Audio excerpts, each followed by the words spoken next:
Hello, my name is Tesla Kierinhawk, and I'm lawful good because somebody's got to keep the murder hobos in line. And I'm here here tonight to GM Shadowrun. We had so much fun over the last couple games. We're continuing, and we actually have all of the same characters back.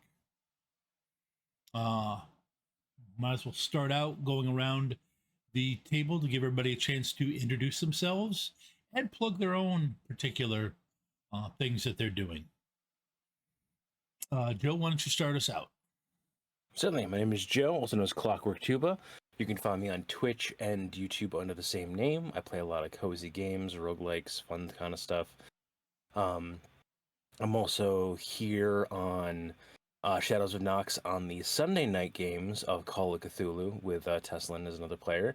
And the big thing, actually the big thing we're playing right now is there is the Radio Free Neo Babylon podcast, which is an in-universe podcast in the Subversion RPG that I wrote for, where a Yeti by the name of Diogenes basically explains things about the world and talks about philosophy, and I am lucky enough to be the one voicing him.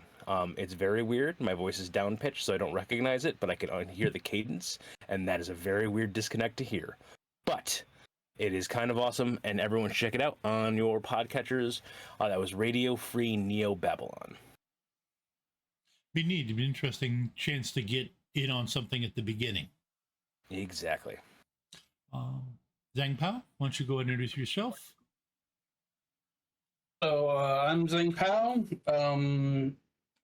I'm still playing Cinnamon, and I'm here to bubblegum and burn things, and I'm all my own bubblegum. So, All right, and last but not least, Ava. Yeah. I'm Ava Rogers. You probably recognize me. You probably maybe saw me last night here, which is one of the only things that I'm doing. So Monday nights, currently we're playing Call of Cthulhu. Normally it's a Dresden Files game, or a game set in the Dresden Files setting. I'm also on Thursday nights over on Gen Con TV, playing a Decker. That's what I'm playing on Thursdays, right? Yes. Yes, Violet, the Decker. Violet, that's right, yes. I have too Violet. many Shadowrun characters right now to remember who is who. For those of you playing along at home, the games tonight do interact with the games that happen tangentially that happen on Thursday nights. And for those of you wondering how Ava managed to keep them separated, clearly she can't even remember the character she plays on Thursday nights, so therefore everything is fully separated out. I mean, you're not wrong. Yeah, I will say she did a great job. Absolutely. Last Thursday, despite the fact that she knew exactly who the kid from last week was, from both of the Shadowrun streams I GM'd last week was, kept it. I'm really good at compartmentalizing. Yeah, kept and it staying in character. Yeah. Look. I mean, I want to play that kid when he grows up. That's why when playing characters like Pardalis, I will ask the GM because I know I am a lot smarter than Pardalis is. Pardalis has a logic of 1. So I will ask, you'll notice I'll ask Tom, like, hey, does this make sense that she might put this together this way? Yep. Because I'm making connections, but can she? Yeah. No, and it works. Well, last week you were the one that Pardalis was the one that figured out he was a technomancer. You didn't quite have the right word for it, but you knew that he was a technomancer. One reason is because he hides it worse than most because he is awakened so early. But you've all had a chance to get a good night's sleep, or it's your Shadowrunners, and it was pretty late by the time you got done last time, so you got a chance to get some sleep. You've healed up. Oh no. uh, you've got back your stun. Everything is healed up. Pardalis has been able to clean all of that out of all of those all of the troll out of her claws. I'm sorry. I have to ask: is there a protocol for when Pardalis needs like a proper bath to like? Alfred will go and give her the bath, but no matter what, you can't stop it because the cat instincts of like, no, I don't want this will come into play.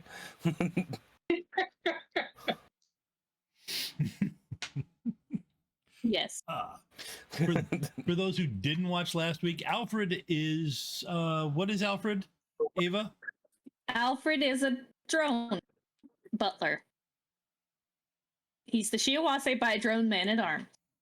So he's the big beefy one that's actually used for like protection, with the added what is it called? Realistic features 1.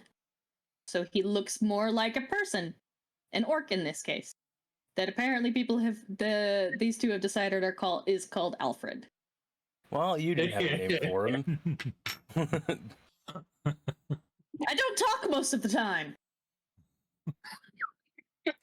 I also like the fact that, so for those of you who did not catch the last time, we ended it by having a giant plan for this entire route of the Shadowrun team, and then we jumped them with sedatives in the train at the first stop, and nothing else happened. So part of that plan was that Alfred was serving ice cream as like the last ditch effort to like knock them out.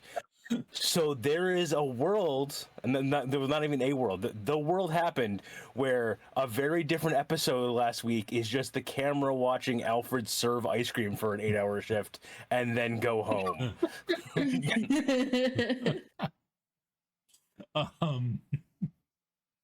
So, all right. So that said, you guys, you get a good night's or a good sleep.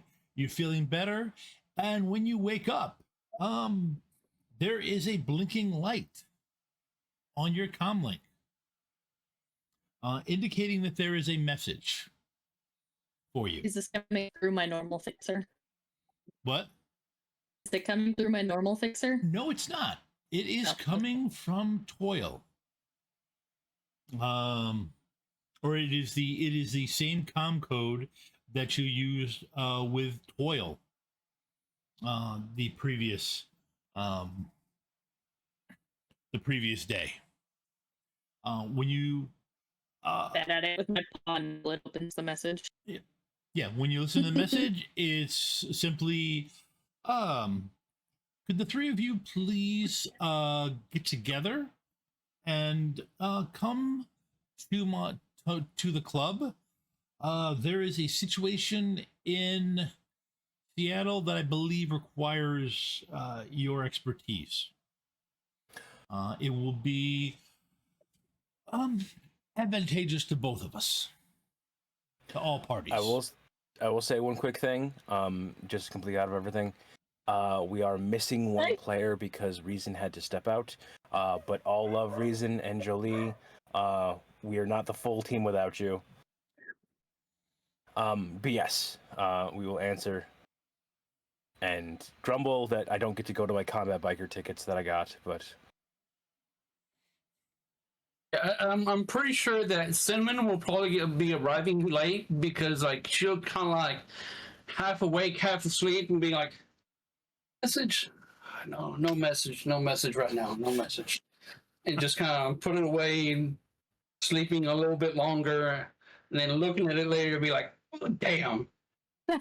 Okay, I don't mean to derail. That reminds me of a time my boss called me when I was assistant manager at 3:00 in the morning. She called me, so you know it's not good. This was a Dollar General. It's not 24/7. And part of my brain, I woke up, but in my half asleep state, my brain gave me a logical reason that I don't recall as to why I don't need to answer this and just go back to sleep.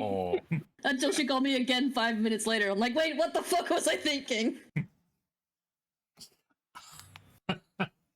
But yeah, Cinnamon's going to be one of the last people to arrive because, like, tired. No, bright lights, bad. Okay. And then later on, when she wakes up, she'll look at it and be like, "Oh wait, this was important. Oh damn. Okay. Oh well." All right. Well, when you all get there, Excuse me, we all get where? I'm gonna make you say the name of it.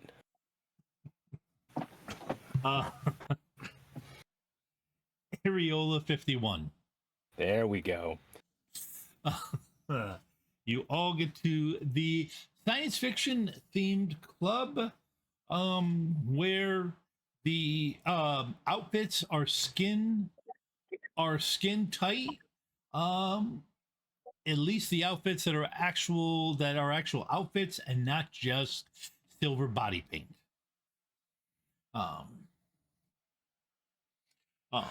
Walking in, Pardalis, do you show up as a metahuman or as an ocelot? No, ocelot. Okay. You are allowed in without any issues, and led to the same booth that you were last time. Once you all get there, a pixie flies into the area.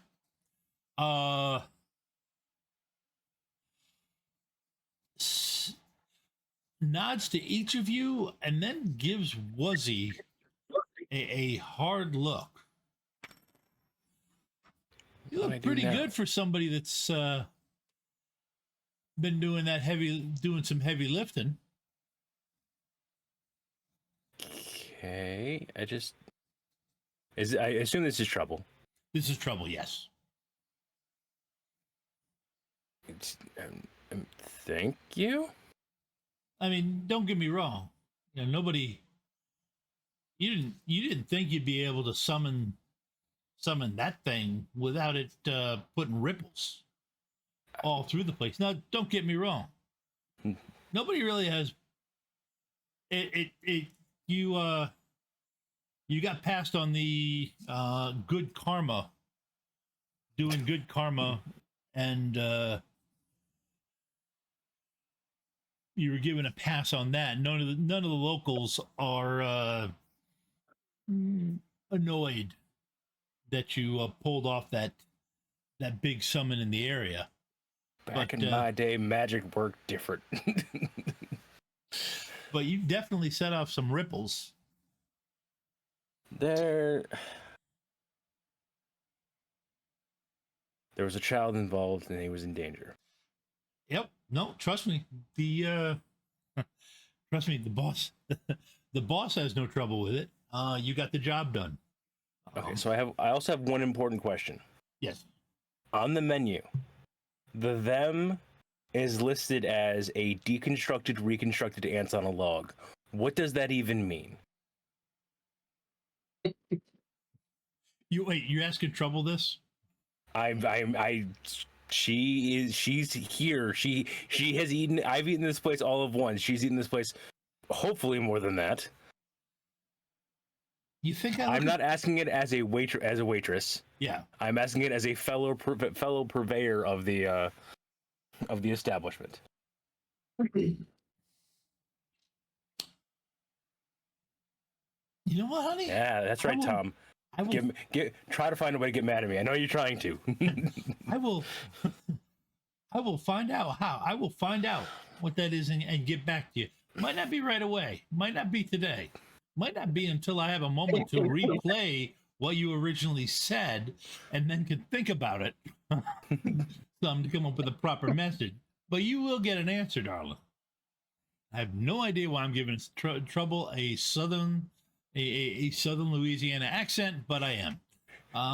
Too much time around Jolie. Yeah. But at that moment, you hear the special booth that, at that moment, you feel the updraft kick on. and the Toil's seat opens up to allow him to sit at the head of the booth without having to do that awkward slide around. So, is this the same booth as last time, or is it basically multiple booths in this place rigged up for This Toil is the same entrances? booth as last time. Okay. Oh, just making sure. Yep. It just seems excessive to get multiple booths set up to have Toil just show up out of nowhere. Yeah. Well, as soon as it clicks shut, you lose matrix connectivity, and you hear the telltale hum of white noise generator kick on. All of us immediately notice in despair our lack of matrix. Yes, you all depend on it so deeply. I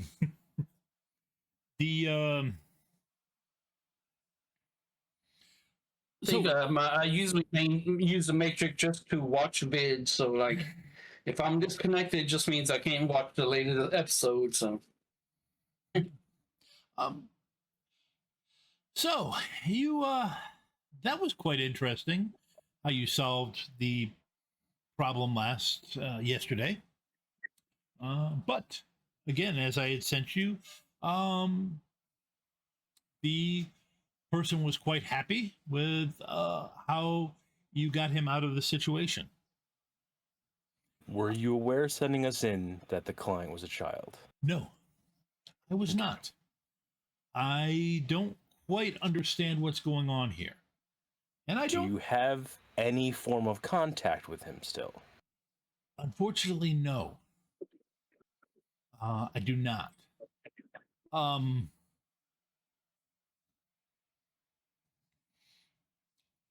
But I have not shut off the way he can contact me, and he seems to be able to operate well on his own. I'm not sure what's going on, but something is. And that leads me to why I'd like to hire you. I know you've been out recovering for a few hours, but while you were asleep, Seattle has taken on has had an influx.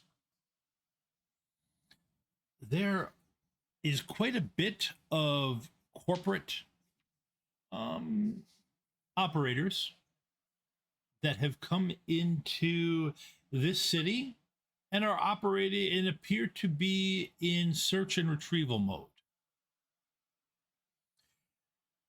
What are they hunting?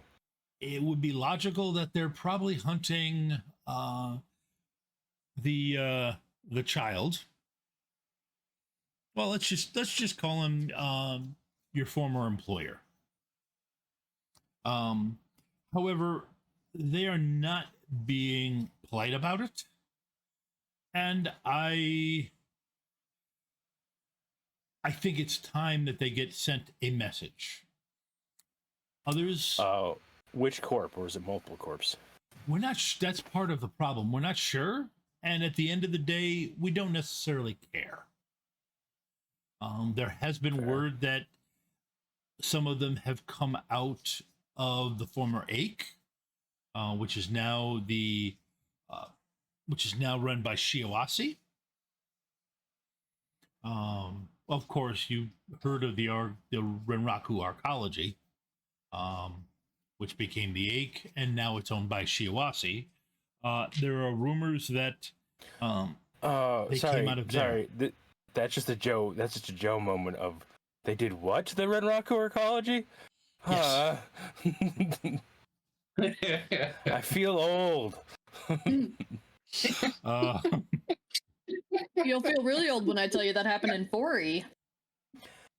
Yeah, I still remember when Chicago wasn't fallen.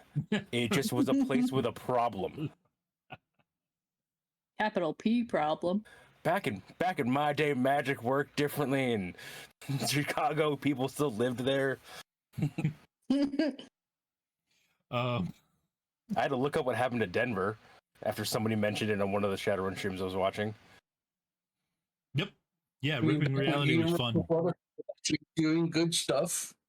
Yep. And I remember when there was an AI. One. Now they're player characters. A lot of player characters. I will say this. I like Shadowrun was I'll say this to people playing along at home, because I think I've said this before to you guys. Shadowrun was the first RPG I ever played. I've been playing RPGs for over 20 years at this point. And when I first was the very first game I fully played with my brother, we played the quick start rules for 3rd edition Shadowrun, and both of us were marveling over the fact that there was, I think it's called an operator in that was both a decker and a rigger combined into one character. That was the weirdest thing that we had seen. And now, I'm just an old man watching time pass. You know what I feel like? There's if I remember correctly, the 4E intro fiction is a guy who just got out of prison and missed all of like the Matrix 1.0 to 2.0 updates and everything. That's what the things play. That's how I feel every time I play this game these days. It's just the what I missed what? You missed what? Okay, so he continues. But that is unconfirmed. And honestly, to a certain point, we don't care. I mean, if you find out anything, it's of course worth money. But our big thing is we just need their teams. We need their teams to get out. And we need their teams to not be coming in and just deciding to run roughshod over all the established players in the area. I mean, if they want to come in and do operations, of course, they have to pay the proper respects. Right, proper respects, talk to the proper people, and this can be accomplished. However, they're just coming in, kicking over every rock they can. So, that said, we don't want it to be open, warfare, Shadowrunners versus well-armed, high-threat response teams. We decided that the best thing to do would be to use the same to starve their supply lines. The goal of this is for you to hit the high threat, the team, the corporate logistics and reinforcements to keep them from supporting the teams that are in Seattle. I have a decker that will be at your disposal that can point you in the right direction. How you get these people out of the area is completely up to you. You can ground their T-birds. You can, sabotage their equipment. I don't necessarily care. But I would like you to harass and annoy them for the next 8 hours. For this, I will be happy to pay you 4,000 new yen each.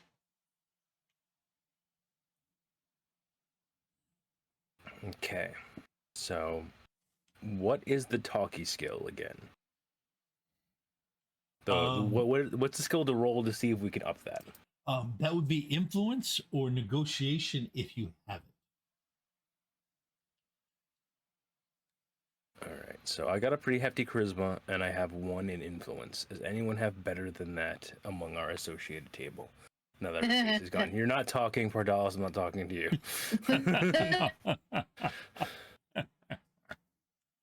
I technically have 1 influence and 3 charisma. There you go. Is Cinnamon charismatic and or influential?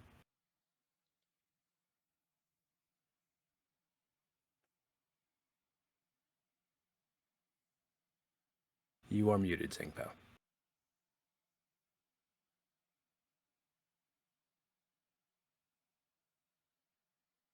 Yeah, I have a 5 in influence.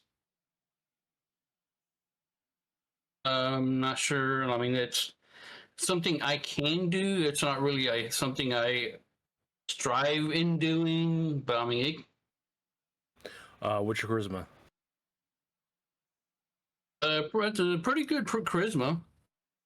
5. It's 10 die. It's better than my 7. If you want to roll it, or if you think Cinnamon wouldn't roll it, that's fine. I'll roll it, but I'll try to get us more money. Is always the general good thing, even if it's a pick up and play game of us, being hooligans every week that Tom gets bored and wants to harass the other team with.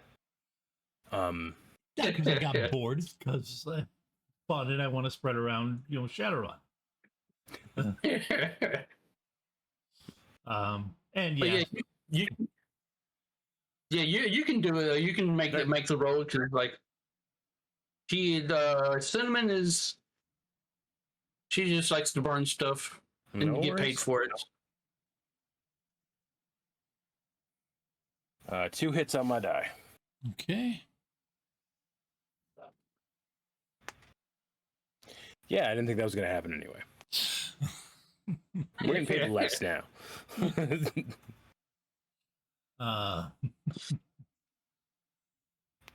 One thing that Cinnamon has been like throughout the whole time, she's had like this flame, this ball of flame that she's just been playing around with around her hand, and then it just kind of be like, so make an example or like destroy stuff. Like what exactly are we doing here?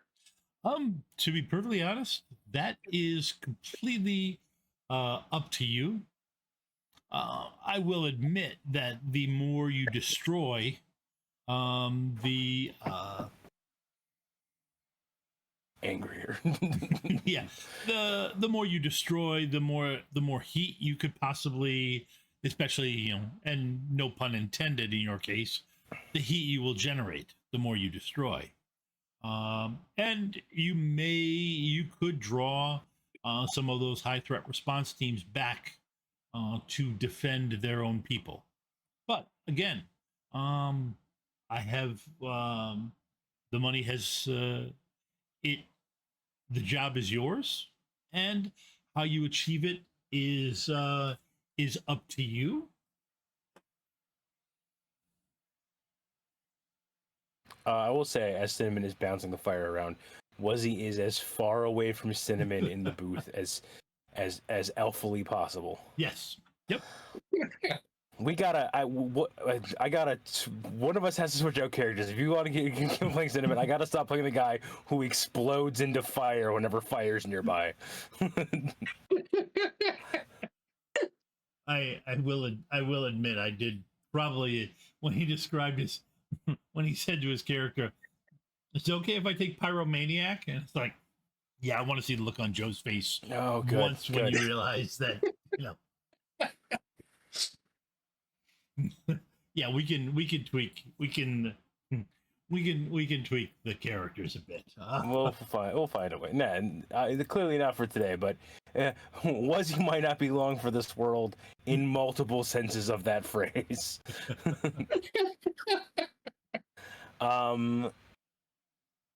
Okay, so I assume we're gonna get Decker's credentials, but do you have anything for us to start with? Is there an area they're staging out of in the city that you're aware of? Yes, there is an old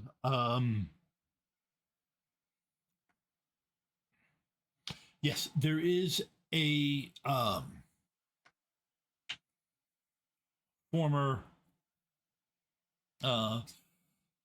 facility in wow, that moment where you just You had This it. facility is so obscured, even the GM has forgotten where it is. Yeah, the GM has completely forgotten where it.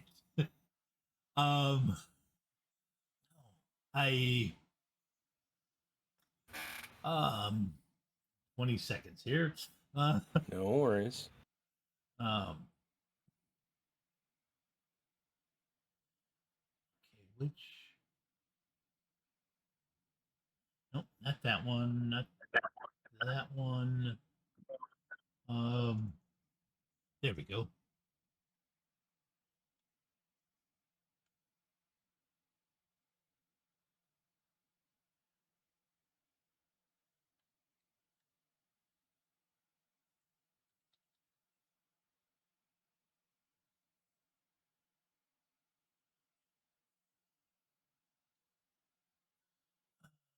The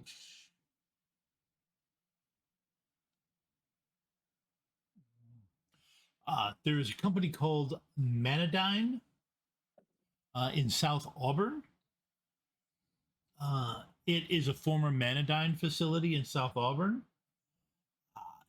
From what we can understand, they are they're operating out of that facility. They made decks, if I'm not mistaken, right? Decks and comlinks. No, that there's a Magnadyne that did. Magnadyne. Damn it. Manadyne was actually a honestly, it gets a little tricky. Go ahead and give me a. Does anybody have any corporate knowledge skills? What do I got for knowledge? Clearly, it's Pardalis who's going to be the one that's going to succeed that. Or talismonger or magical research. I have people that do that for me. I have magical threats as a knowledge. Is that going to help? Yes. I also have sprawl knowledge as well. Magical threats actually possibly could. How does one roll knowledge on these sheets? In 6E, knowledge skills don't have ranks or anything any longer, except for languages, but that's a separate matter. To roll knowledge, when you've got a knowledge skill, it either the GM, in my particular case, sometimes it gives you an edge for when you're rolling other skills, or if you're just looking stuff up, it's a memory check. Memory is this one. Ta-da. 2 hits. 2 hits. Yeah, it's a oh yeah, you had heard of it. Yeah, it was a magical research facility in South Auburn. Manadyne was when everything was happening, Lone Star and Dockwagon were both feeling a little bit exposed, so they came together and formed another corp called Omnistar. Omnistar also brought in the company Manadyne for this. So it's a fairly new kid on the block, but the hope was that the merger would put them into the Big Ten, but the stuff that Spinrad did wove his magic to slide it into Neonet's spot rather than it, to get you into a little bit of corporate politics there. But the only other thing you've known about Omnistar is that they were the ones that were that guy Jay you talked to a while back. I think it was actually no, I don't think it was any of these characters. No, it wasn't. Okay, it was Jolie that did. Okay, yeah, they did some special wildlife trade show. Omnistar's Awakened Kingdom. But the research facility in Auburn was pretty high security. and something big was happening there. But back in 2081, they downsized pretty harshly. Something happened. You heard something about a spill of magical waste or something like that, and last you knew, the place was shut down. But so that's Manadyne. But yes, we believe they are operating out of that area since Manadyne left it. There is ample space in the loading area for them to have to store their vehicles or possibly land a T-bird. Okay.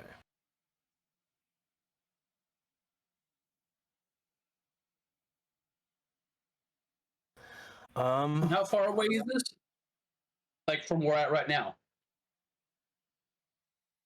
I hate those questions as a GM in Seattle because it's a ways. It is one distance unit away. Yes, it is one distance unit away. Out there, somewhere. It is, however far away the narrative deems important. Yes.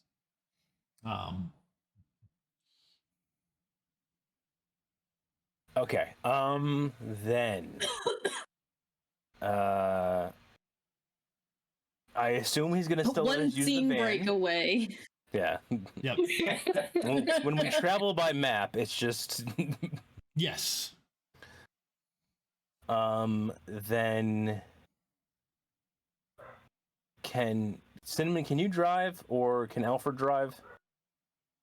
I can drive. Okay.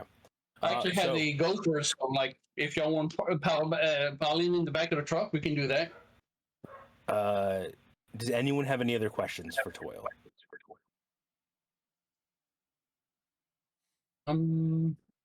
Yes, Pardalis, we're aware that you are bored and want to kill people, or at least slice them up.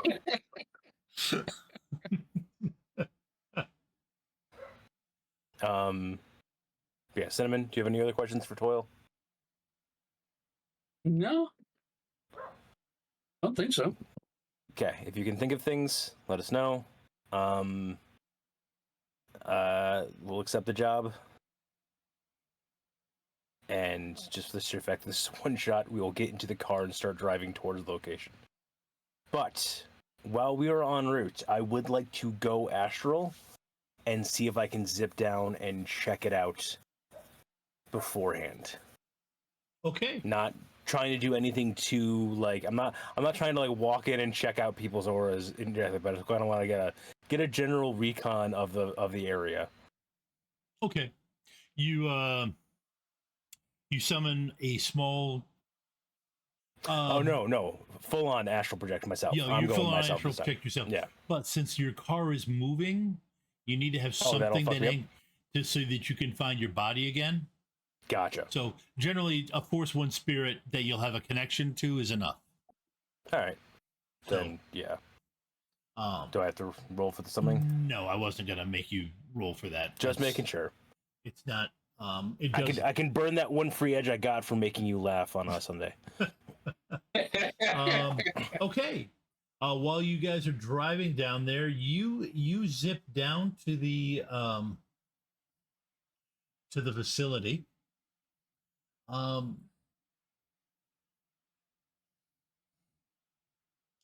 Okay, let me just.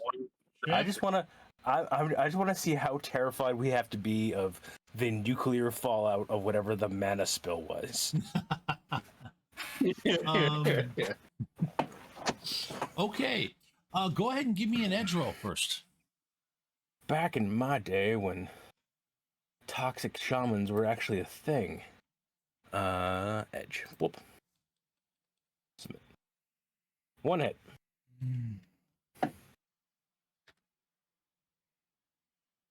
That's not good. No. Okay. You zip down into it.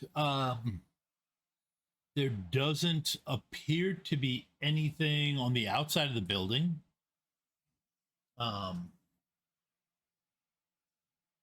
That is it. It looks a little. You can see. Well, actually, yeah. Give me a perception roll.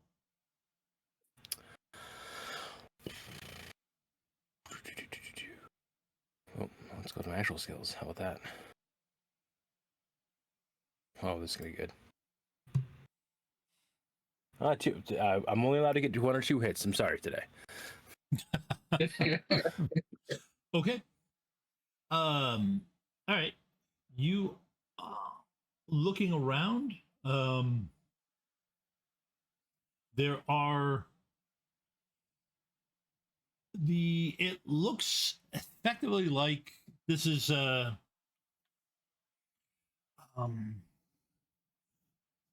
this appears to be a light industrial zone, where custom fabrication tends to happen. A lot of the buildings in this area, they'll have this. You can tell, this is what you can tell from them.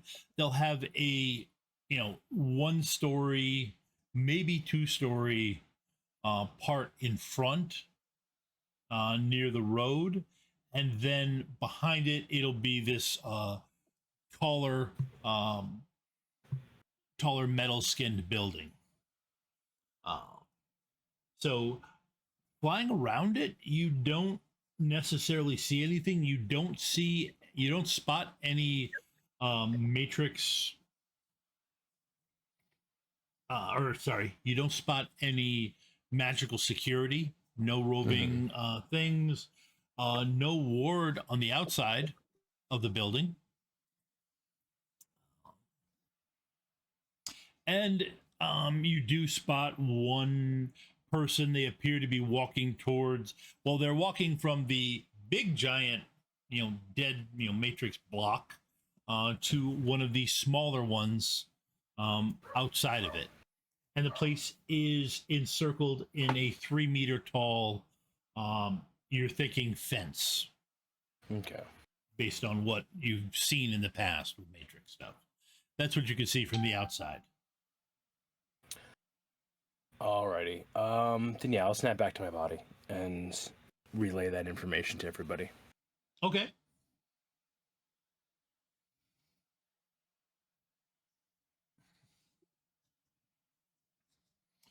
All right.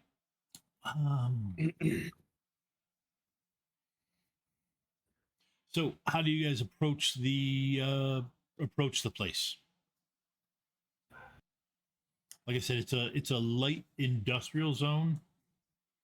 So there is plenty of traffic. You can do the standard drive-by in which you see that the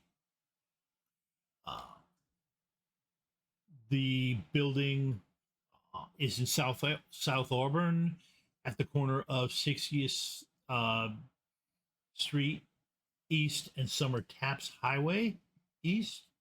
Again, like I described, the building consists of 2 main parts: what looks like a front office with plenty of glass, and what you think is, from what Wuzzy knows, probably their magical research area in the bigger metal skin building behind it.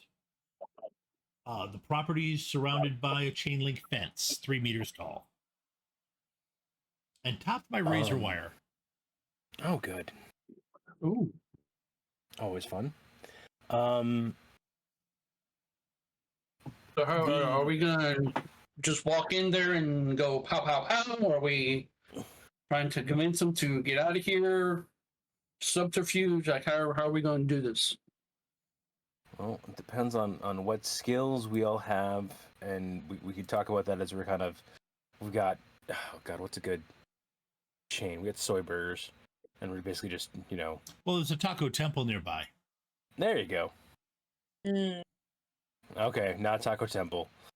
Yeah, I mean, it's Tuesday, so, Okay, go ahead and everybody give me a perception roll as you walk by. Perception.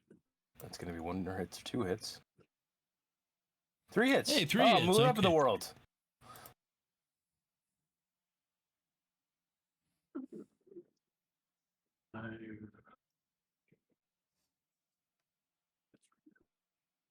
Holy God.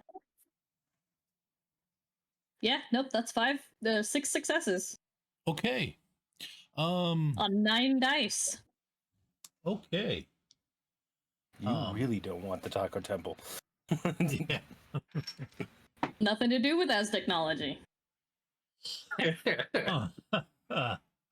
Okay. All right. As you're the reason I mentioned Taco Temple is because as you're driving up, you actually see a Taco Temple delivery car delivered by one of their famed taconators to pulling away from the building and pulling out of there. However, Pardalis, using her perfect kitty vision, spotted that the Taco Temple delivery guy spotted it early on, probably because of their hatred of Taco Temple, and saw that the vehicle pulled up to the side of the building. A door opened up, and the end of the side of the building, a door opened up out of the side of the delivery vehicle, and that's how the exchange was made. The guy didn't even have to get out of the vehicle. And then you spotted this particular port closing. Everybody give me a memory roll.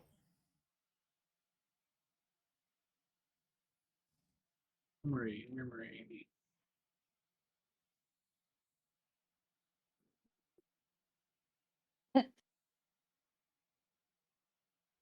Which one's memory?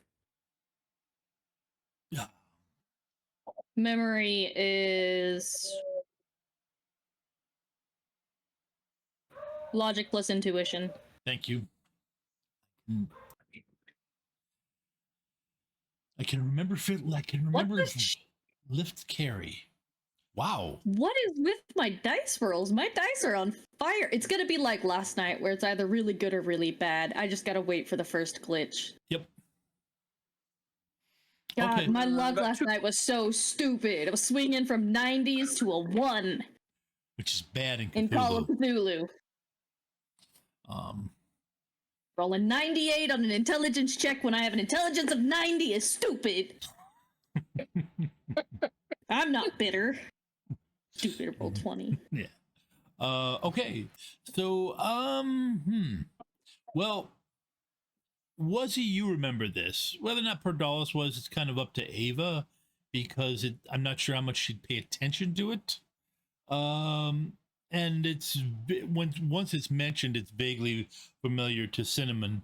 Taco Temple did this big promotion thing about a Taco Temple delivery port, putting specifications for it online, where you could have your own, your building could have its own delivery port, so that the Taco Temple delivery person could pull up and the exchange could happen, so that the Taco Temple freshness was perfectly preserved in the exchange. With speed, things were listed on the internet or on the Matrix about how to do it, and the handshaking protocols. It was only done by those who were truly devoted to Taco Temple. Mostly because it wasn't long before certain people discovered, okay, here's the handshaking protocols for how to make a door in somebody's house. So it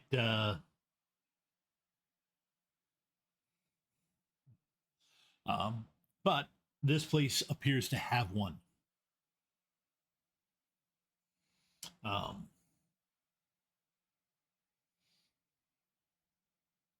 Okay. But there is a restaurant. There is a place that you pass down the road that is not Taco Temple.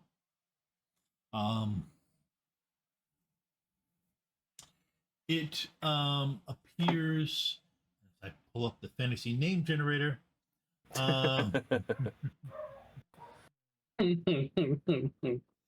It is it's a place called Mammoth, and it's a chain,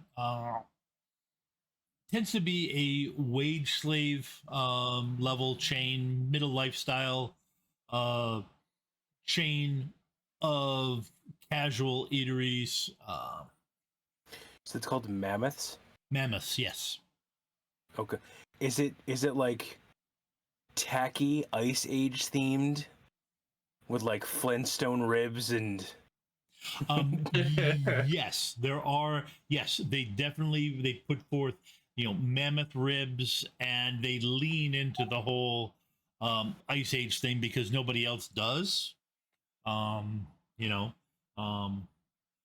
yeah, they do lean into the whole Ice Age theme of it. Our scientists, using the latest in DNA recombination, have given you the new mammoth burger. It may not be made of real mammoth, but it tastes like real mammoth. What? Shut up and eat it. But it's close by, and it does appear to be, so you can definitely go there to sit and get a place to plan. So are we tacos? Or are we doing ribs? Like, what do y'all want? We're definitely eating a mammoth burger because Bardella's threatened to kill us all with her eyes when we suggested Taco Temple. So Pardalis gave us that glare that only cats can glare when they don't like you anymore. Okay. But we will contact the Decker, and that's right. We will. I basically, I guess the tasks given to the Decker that I can think of right now are: I need you to grab. Really needs a Deckmeister con. Yeah. Basically, go through the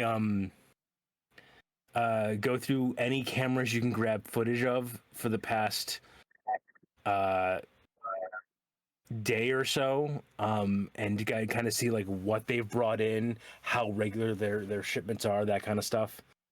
And also to point out that there is a Taco Temple delivery port, so if you can get us the code to make that open at will, yes, please, and thank you. Okay. The code is sent to you immediately. Yeah, I figured any Decker worth of salt had it saved in a PDF file somewhere, and it's like, all right, yeah. That's a script someplace that everybody handed around for a while. That pops in. All right. Yep. I'll get back to you as soon as I get. In this HTR, there is like the Weasley dude from Aliens who is like, we've got our own taco port, and everyone around him is like, these are bad, these are gonna get us killed. He's like, nah, it just means that we can get the taco delivered fresh. Yeah, I imagine that you pretty much were asking the Hulk to open up a bigger jar. Like, yes, I can do that. What makes you think I can't do that? was gonna say that feels like a hack that you can find on the open web. You don't even need like Yeah, the you Tor don't browser need- for that. Yep. Yes, that was. Um, to be honest, if you had a rigger there, they would have said, "Yeah, I got it." All right. So we've got that, and so a quick question about the port size itself. How big is the taco port? Is it Pardalis sized, or is it any of us could fit through with some? Oh no, it's well, okay. If you summon that Force 16 spirit again, you can probably stuff Cinnamon through it, Okay, but Cinnamon won't enjoy it. that's fair. So I can fit through it. But Pardalis, yes, Pardalis could fit. Pardalis could actually, Pardalis could Stroll fit through through it easily as long as it's Okay. open. Yes. I assume the Alfred translation protocols are still up and running for Pardalis. Yeah, they would be.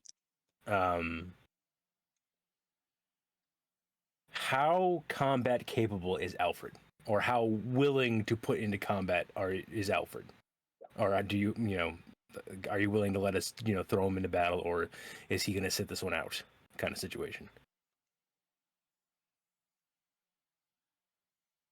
That's one thing I've been wondering is like how combat ready is he? You just get a nod from Pardalis. Okie dokie. And Alfred like opens the leather jacket that he's wearing and has holstered a what gun was that? A gun. A Viper silver gun. So it's the guns? flechette. Yeah. Ares, yeah.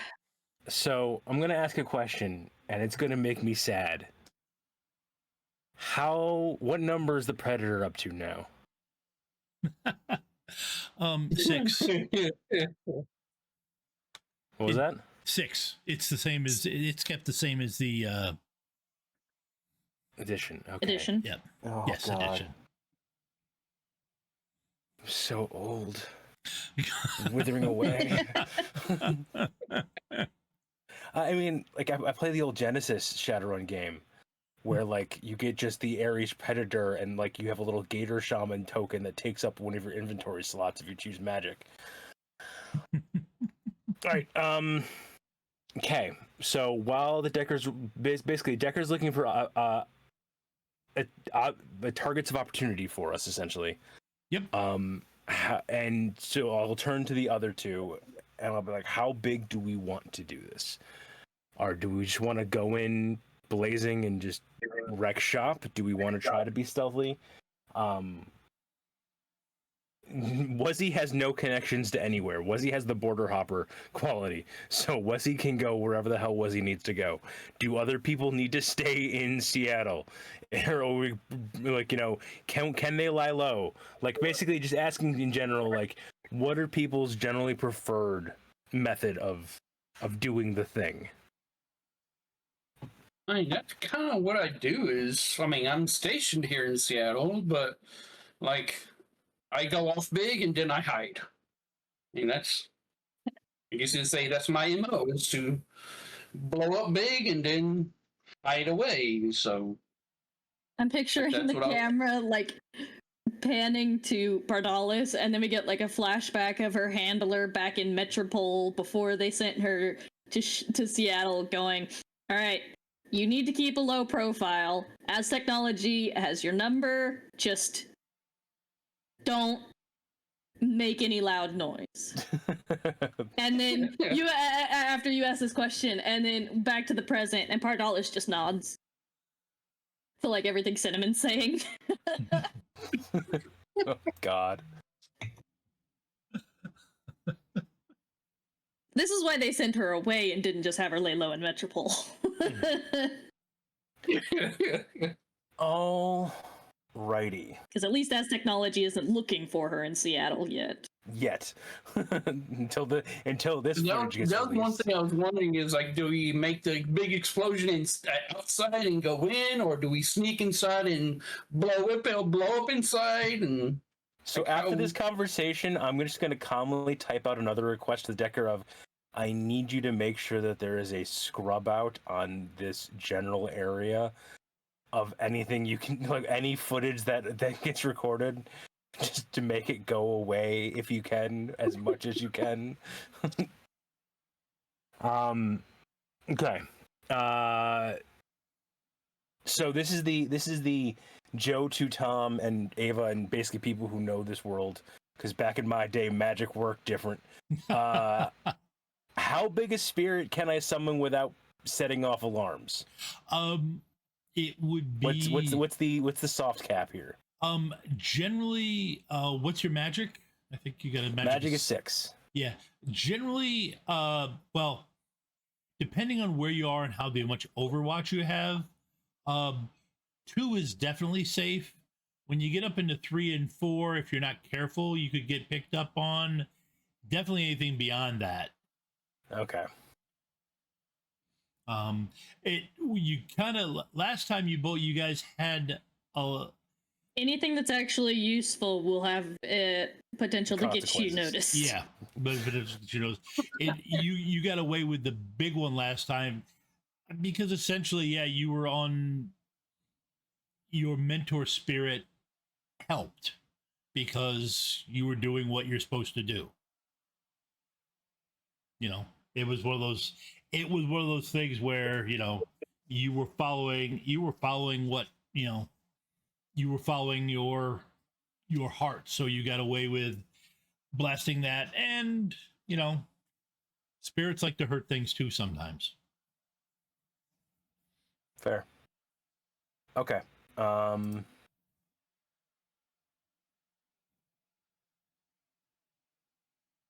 wait, what did I do? Oh, I'm stupid. Okay. Question. I just thought about this. Like, if we can get in through the Taco Temple entrance, I wonder if the Decker could probably get us a schematic of the building to show us where that entrance is leading to. Okay, well, Well, we is me. Yeah. Yeah. Right. We can't physically fit through. Yeah. Pardalis can, because Pardalis And is a then cat. I just become a cat loose in a corporate building, causing chaos. Yeah. Yeah, I was joking when I said Cinnamon could fit through in the way that, you know, people can fit through a lot of spaces. Fold, spindle, and mutilate. Yeah. You do get a message back from Catch the Decker. Got into the vehicles out there. Not a whole lot of camera footage from them. The appears like all the external cameras are off on it.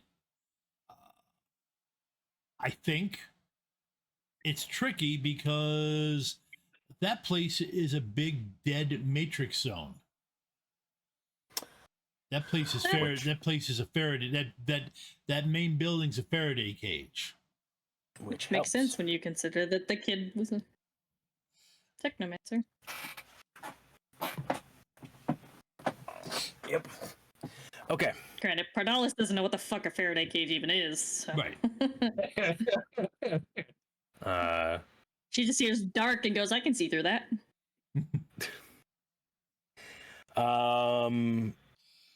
Okay. Oh God, how to translate this to Pardalis? Or, well, I guess is this more of a general knowledge of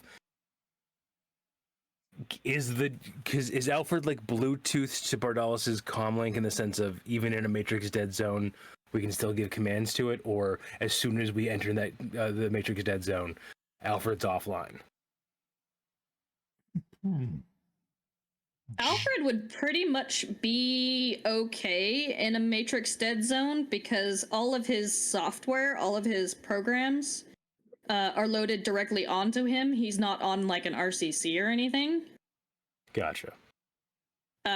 It would just be giving him new commands would be difficult because my comlink would be Matrix off at that. Gotcha. And I believe that's where the... Although he could be programmed... I think he's probably programmed with some voice commands. And some general ones when it comes to, like, combat. I would love to see that file. Because a competent person actually did the, like, programming of him. Oh, I'm just thinking of like the audio file of when you've translated this and hear these things in Portuguese, do these commands, and then down at the bottom it's meow, follow, meow meow, stay.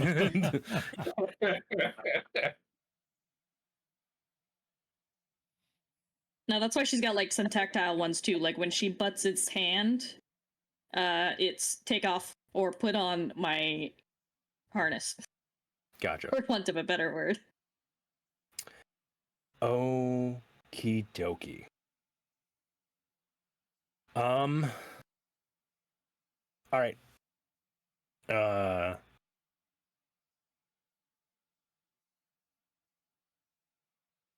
What time is it, and how long is this stream running? Because if we be big damn heroes, this could end super fucking fast. I mean, it's as long as we need it to be. Yeah, it's as long as we need to play. I mean, it's in a game of Shadowrun, it's a very rare opportunity. People get to just truly go all out. So you know what? All right. So I start rearranging the like the much up and custard, or ketchup and mustard, as my brain will finally translate, and like salt, sugar, like basically I start rearranging the stuff on the table into the layout of the place next to it. Yep. And as Catch comes through with like targets of opportunity or things that have come through, we'll start highlighting it. But yeah, in general, does it seem like did anyone catch the team essentially arriving and how much hardware they brought in with them? Looking honestly, what it looks like here is that yes, there was a semi that pulled up and backed into the docking bay Of the big building? Of the big building. Okay. The big building then did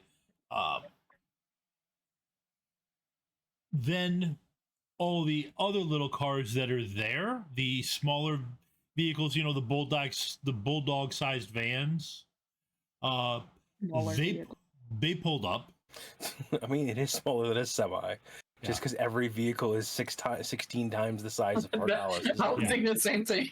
Yeah. They pull up. And they're all built to be honest, and you even see it looks like there's a bunch looking at them. They all have like the designations of local businesses on them. Classic. That happened. Oh yeah, wait. That happened about the semi showed up about 3 hours after. Yeah, about 3 hours after you guys left the train. Okay. The semi showed up. Those bulldog vans started showing up a little bit at a time. There was some loading docks that were set up for van loading. It would pull up to one of those. You don't quite see from out of it what goes into it, but then they drive out.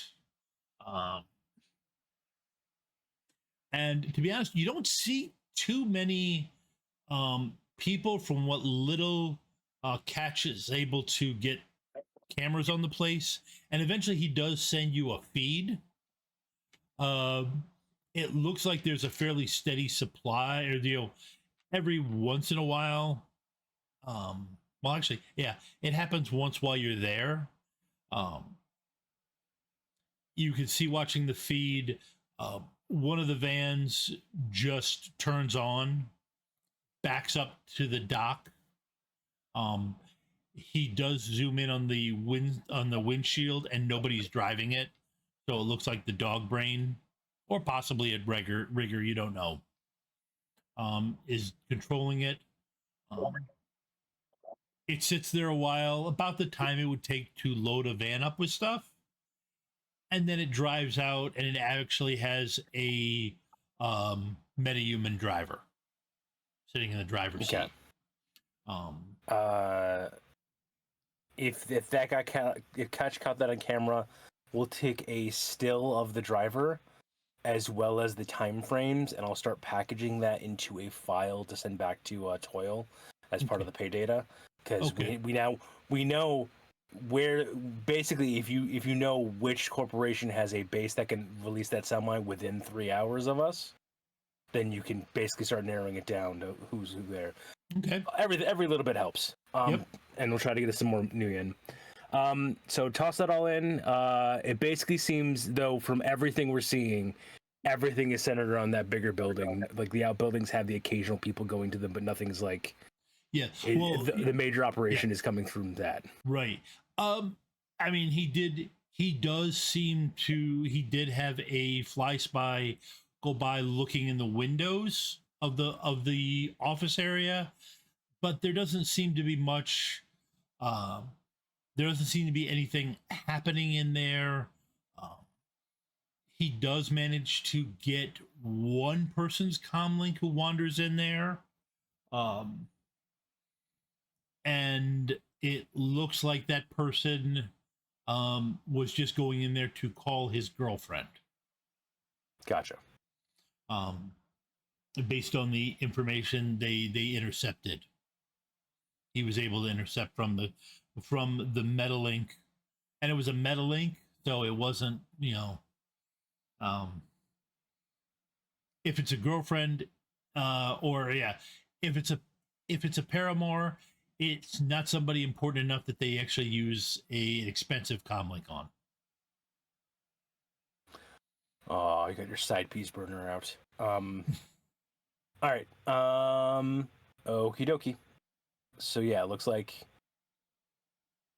I'll relay that to the team and basically say the floor is open for suggestions. The most obvious one we have is roll up, have Pardalis enter in through the taco door, and then start trying to either find our own way or have Pardalis open it up from the inside, and then just start wrecking shop. Does anyone have a different idea or a different plan for this? One thing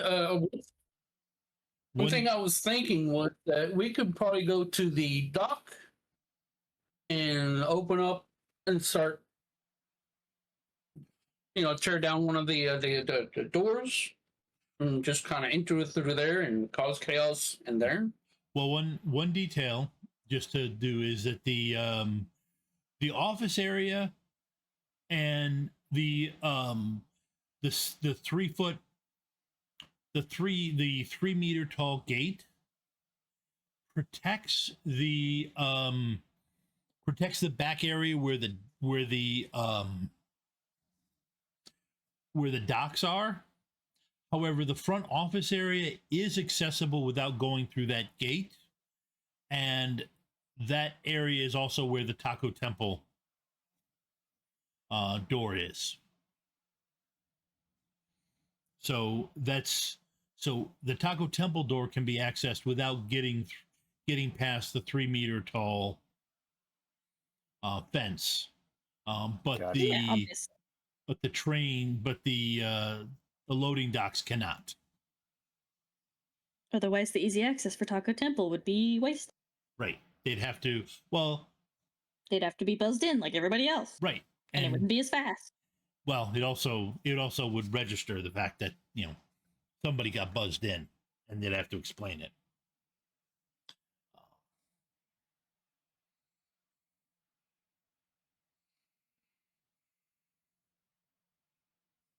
Thinking we'll probably just have to go through the front and just power our way through into the back. I'm gonna try and think a message to them. I mean, I'm gonna try and send a message wirelessly. Okay. Do you want me to roll first or say what it is first? I'll go ahead and say what it is, then we'll see what See what actually comes through. yeah. Because what she's trying to send is literally how would she word this? Let me cause chaos. Oh, okay. Of course. I got 2 successes. Yeah, you'd definitely be able to say, "Let me cause chaos." Let me chaos. Pardalis' comlink is on her collar, correct?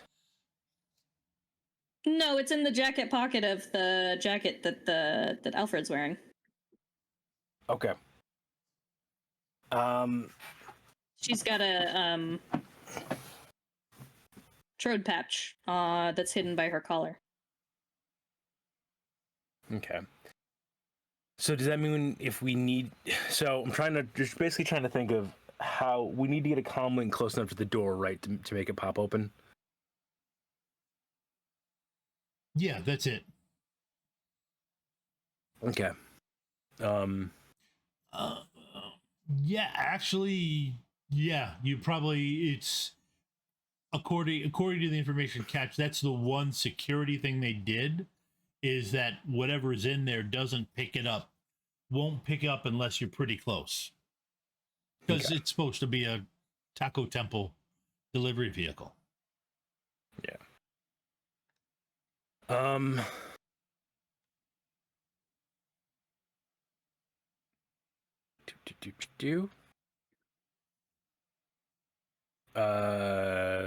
Words and sentences. Good things they are. Yeah, sometimes. those. Yeah, I don't use those.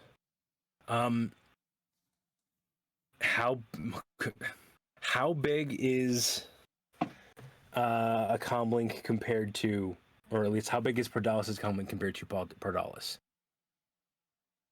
I think I will say a comlink is about the size of a phone. So probably about the size of her paw. Yeah. So yeah, if we could, because we could wedge it into your harness so that and have it basically set up that as soon as it gets close enough, it beeps it. Yeah, and I then can give that. You'll have your comlink on the inside. Not that you could do much with it because Pardalis is Pardalis, but then you'll have a comlink on the inside. But also, it means that one of us or Alfred doesn't have to go walking with you to that door. I was thinking to make it look more legit that she's just a wild cat that got in somehow would be to take off the harness and the collar and everything and just be naked. Easier way to do this. Catch. You still got that fly spy? Yeah. In the area? Yep. All right. I'm going to have you walk a cat to the door and then buzz her in. Don't ask questions you don't want the answer to. You have plausible deniability.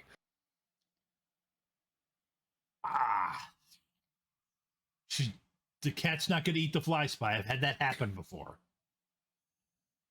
He literally starts to say the cat's not going to, and stops, turns to Pardalis and it's like, you're not going to eat the drone. The drone's going to follow with you. Don't eat it. And then says, yeah, no, the cats won't eat the fly spy. Okay. Look, with any other character, it would be no, of course they're not going to, but it's Ava playing a shifter. There's a chance. No, it doesn't taste, it doesn't smell good. It doesn't taste good. Hurts my teeth. Because that was my first reaction was no, but I was like, well, Well, here's the thing. You say all that, meaning that at some point in time, Pardalis has eaten a fly spy.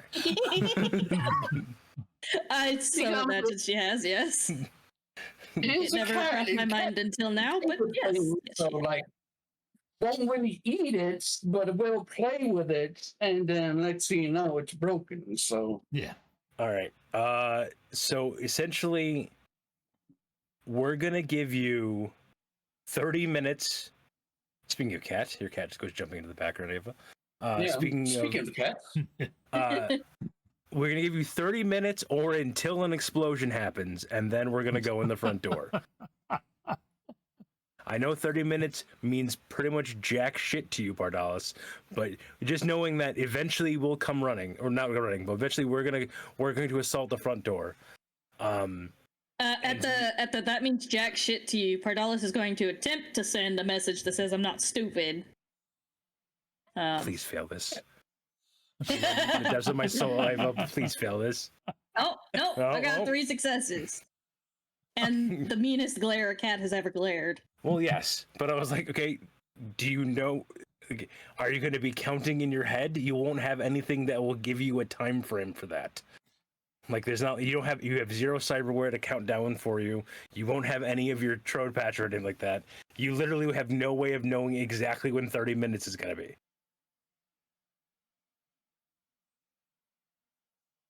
So yes, She just huffs at you. Yeah, huff at me. I'm a monster.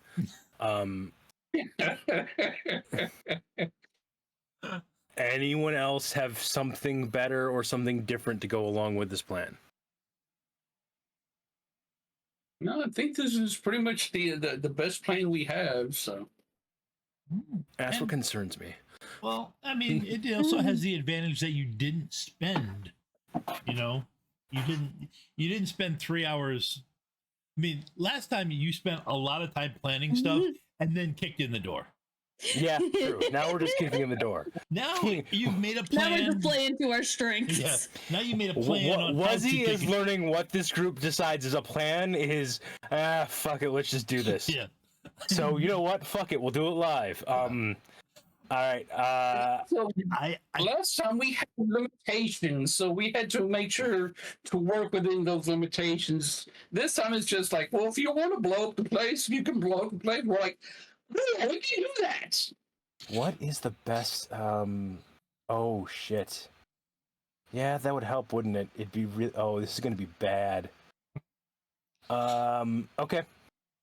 well, So we're gonna. I'm gonna say what I'm gonna do, and then we'll cut over to Pardalis because while Pardalis is breaking in and doing initial Pardalis things, I'm going to summon an Earth Spirit. okay. Ooh. Sadly, not big enough. I to don't just... like that sound, Tom. No, Ooh, from a GM. Yeah, no, I did nothing. Yeah, no. Mm-hmm. Nothing. So is for our wrong. next characters, Yeah. next week we have a whole new team. So, We're covering the giant Earth Spirit rampaging around. Nothing. That means he said something. okay. All right. We'll so now that you've got a solid plan, I'm gonna take a bit You of have a plan. we're gonna take a bit of a bio break, and then Okay. we'll come back and yeah, you've got a plan. You never said it was a good plan. You just said it was a plan. It's definitely, in fact, a plan. It is Yes. plan shaped. Yep, it is plan shaped. So we're gonna take a few minute break, and then we'll be back, and you get to see how they interact the plan. Be back in 10, folks. And I wish I'd hit it early so you could hear Ava doing a tiny voice going, "I'm in danger." But we are back. Don't know how well that's showing up, but let me turn that down a little bit. So we are back and we are ready to rumble. I believe is the correct term. I would say cause chaos and blow things up.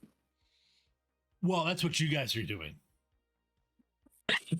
I'm sorry. I was That talking is about. the plan. I was talking about my guys. Oh, okay. Yeah, my lawful good guys. Depending on your depending on your definition of lawful good.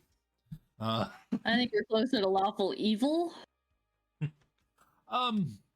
Maybe not even lawful. Well, see, the interesting thing is that yes, I would say because you're pretty sure you know what these guys are supporting, and lawful evil does fall into it. These particular guys, though, don't know what they're actually supporting. But it is what it is. They know they're supporting high threat response teams. And, so they're not supporting a bunch of Girl Scouts selling cookies. So anyways, that said, it is time to, I believe you actually, Pardalis was going to sneak in.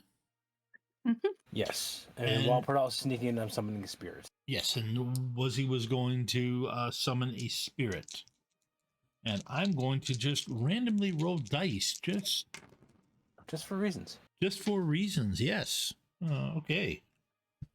Fun to roll dice. Yeah, that's it. That's the reason.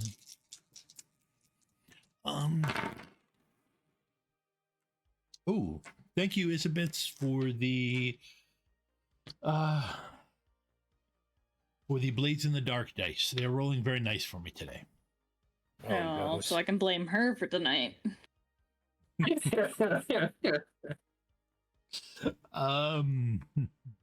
Okay. Pardalis, I believe you're basically walking up like a cat. Yep. Um, No harness, no collar, no, even the trode patch was taken off. She did not enjoy that. Ooh, yeah. Yeah, it's a good like thing. pulling duct tape off a cat. Yeah. It's kind of a good thing that Alfred doesn't bleed.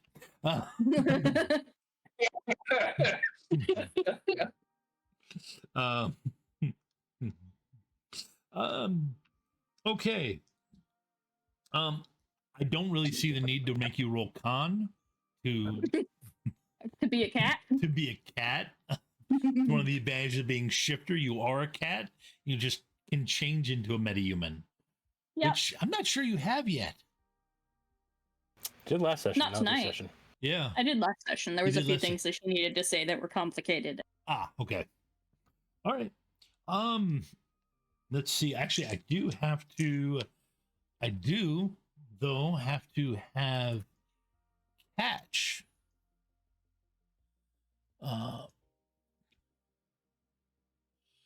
do his like between her shoulder blades like a flea. Let's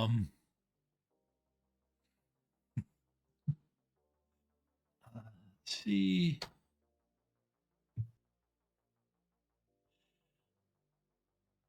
Let's see. He is.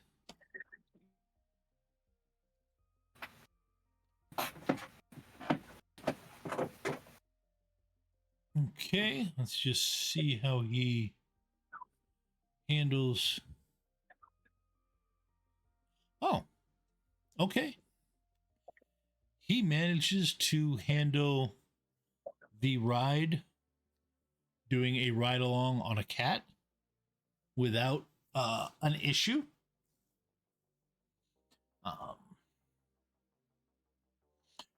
When you get up to it, you hear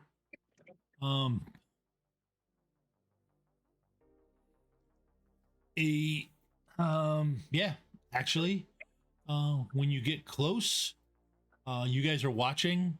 You get close, you see on the AR display that Catch is feeding you.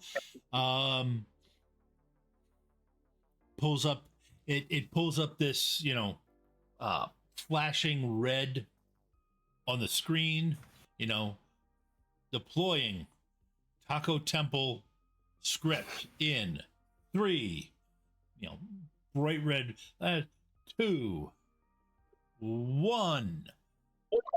And then with an accompanying sound effect, the Taco Temple door opens up. The Taco Temple opens up. And yeah, Pardalis jumps up. I'm not gonna make a cat roll to jump up. To jump up and climb in.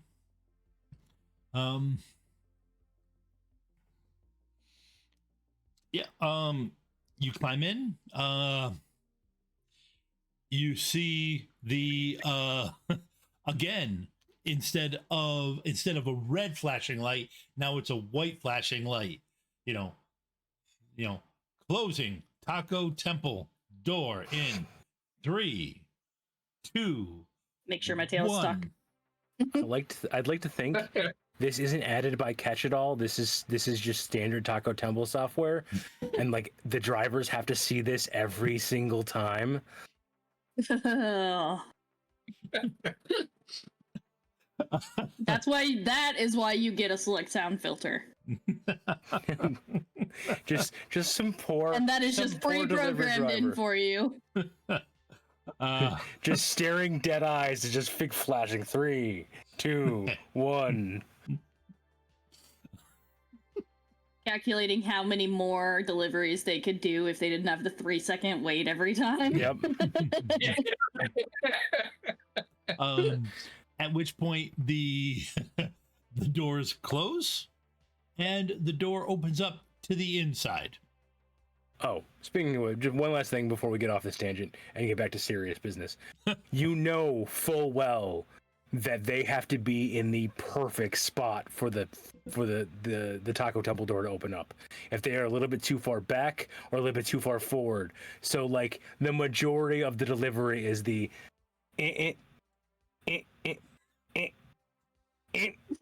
nope. Reverse. Okay. And then 3, 2, 1. Oh God. And then they get yelled at for how few deliveries they're actually performing. And then they become Shadowrunners. There is a huge influx. There is a massive influx of riggers after these things were invented, as just a bunch of wage slave taxi. You know what? Fuck it. I found my next character.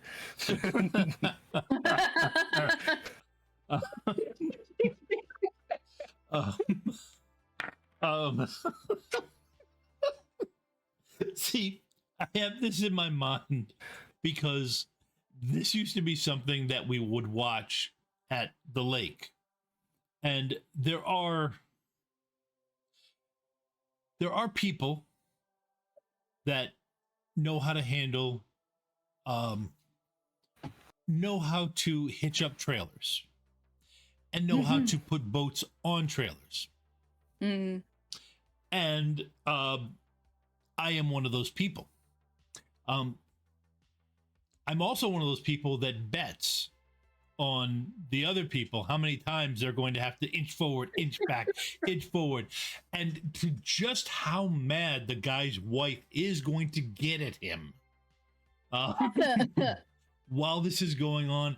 And if maybe that idiot 20-year-old will end up breaking up with his girlfriend because of it. Okay, so tangent aside, you are sorry, yes. in there. Give me a luck and edge roll, Ava. Let's see if you're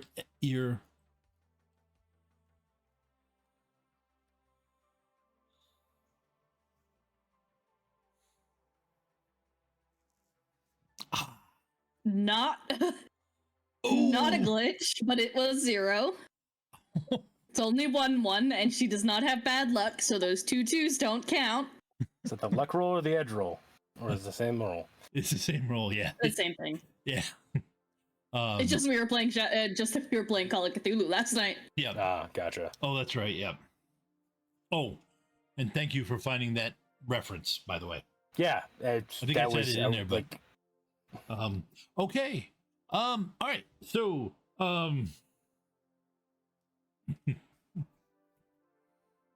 Somebody hear the door? Somebody order Taco Temple? We still got a bunch. And then you hear a bunch of people saying, "No, I didn't order anything."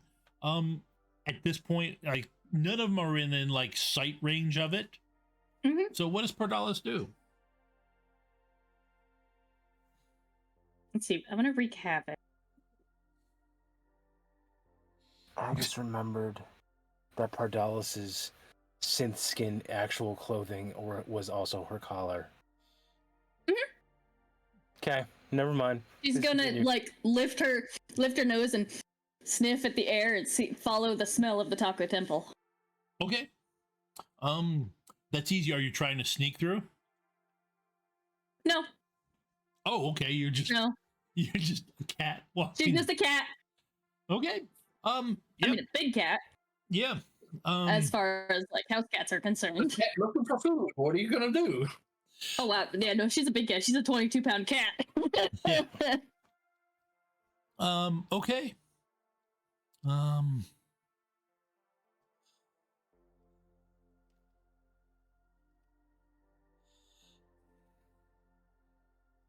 Guys, you're one of them. One of them does spot you as you walk up.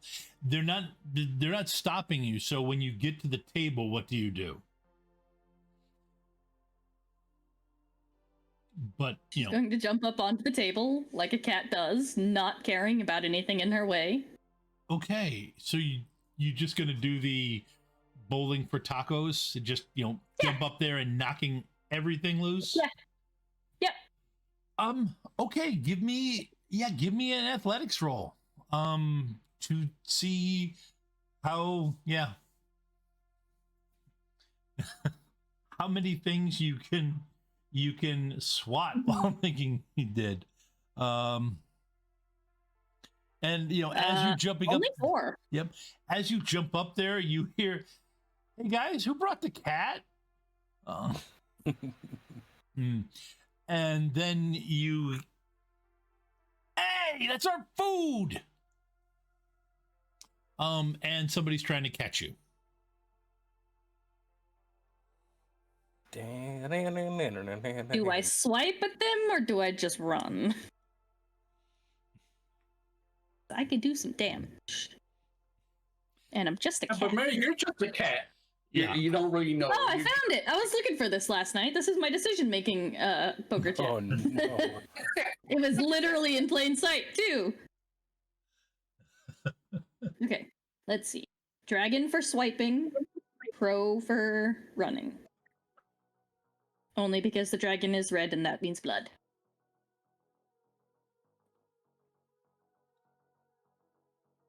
Oh wait, these are just like regular office drones, right? No, actually, they are. They're definitely not high threat response people. They're all humans, or if they're orcs, they're close enough to human size. They're not, none of them really has a body higher than 3 or 4. Okay. But Okay, so we're gonna play a game of Catch Me If You Can, okay. where she's gonna like dart off as they're trying to catch her and go just far enough away to taunt them.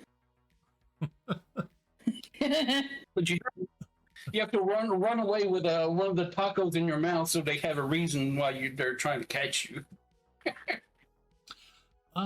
Okay. You know what? This is really a case of, well, I told you needed the Benny Hill theme.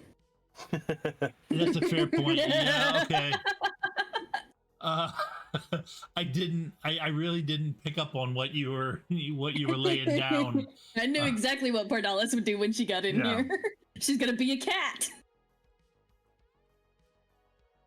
I have tried to catch a cat in a place of business. They are slippery bastards.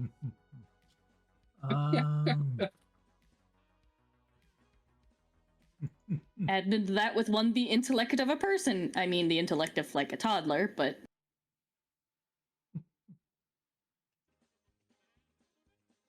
Okay.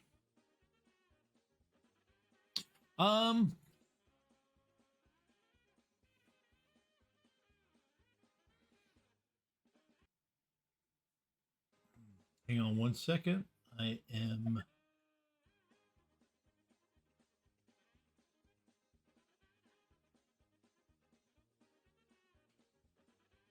Ah. Okay, I don't believe it is copyright free, so I'm going to stop that now before it's too long.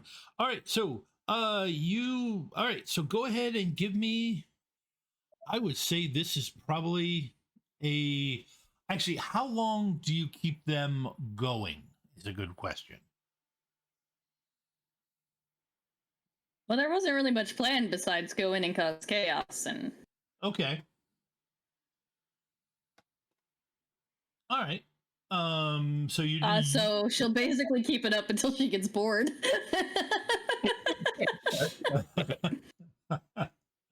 Okay. How many dice or do she you? finds something more interesting. Yeah. Okay. So you roll 14 dice. Well, I have a spec in sprinting, so 16. Okay. But 14 base, yeah. Yep. Okay.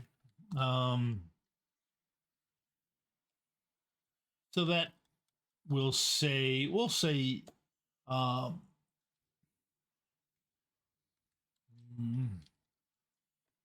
4.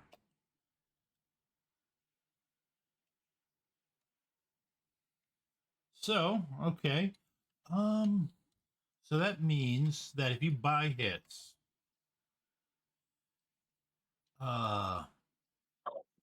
you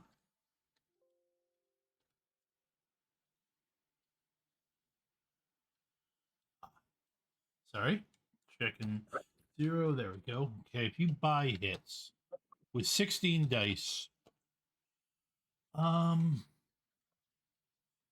an extended test, you give them basically a threshold of 36 to try and catch you.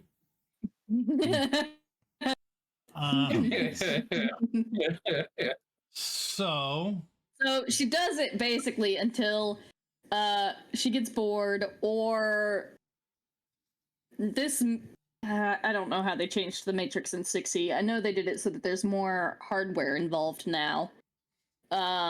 So basically I'm picturing if there's like a server room or something with wires that I can get my claws into, that'll wreak havoc too.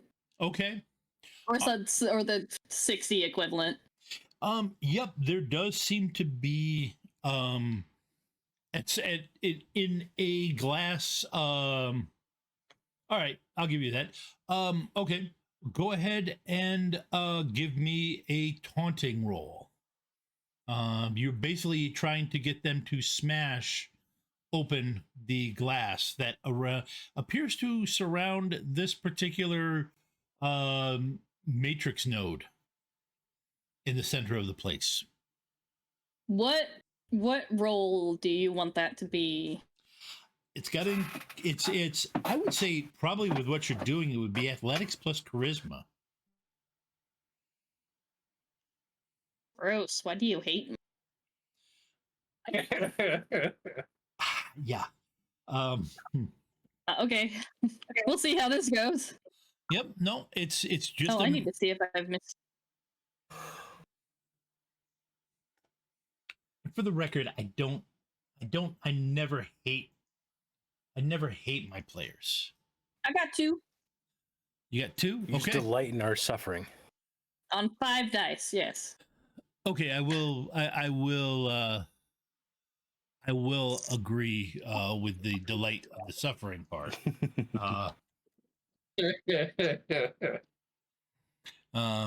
But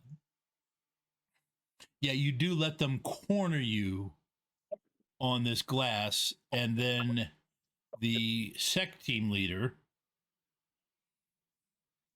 lines up. Let's see how well he does. I'm picturing her like cornered and crouched down, and then he stops they're like staring eye to eye at each other, and she just does that little butt wiggle Yeah. as she's preparing to like pounce between his legs as he tries to catch her. Yep. Okay. Let's see.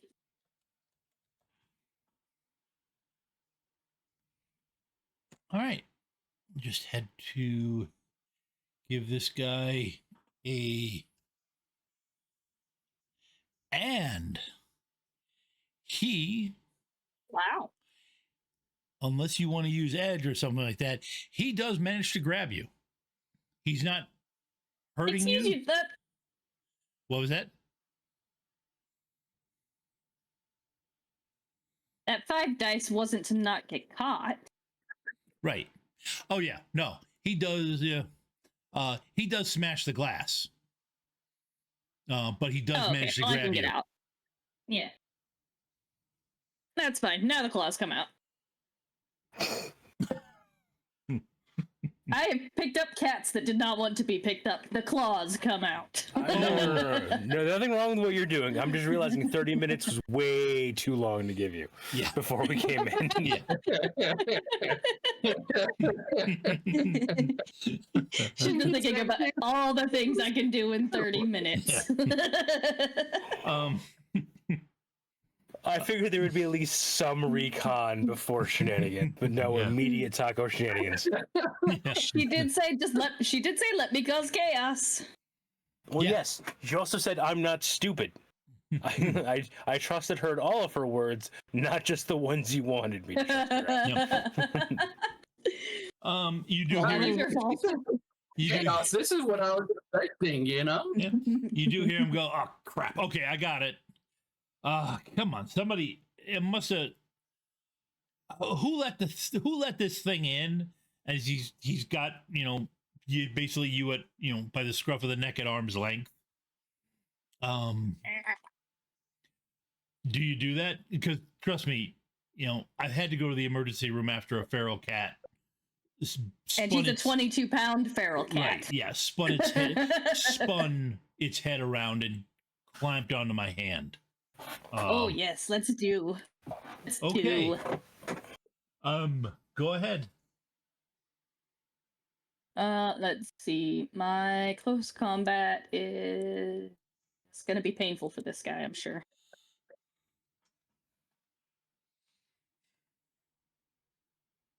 Yeah.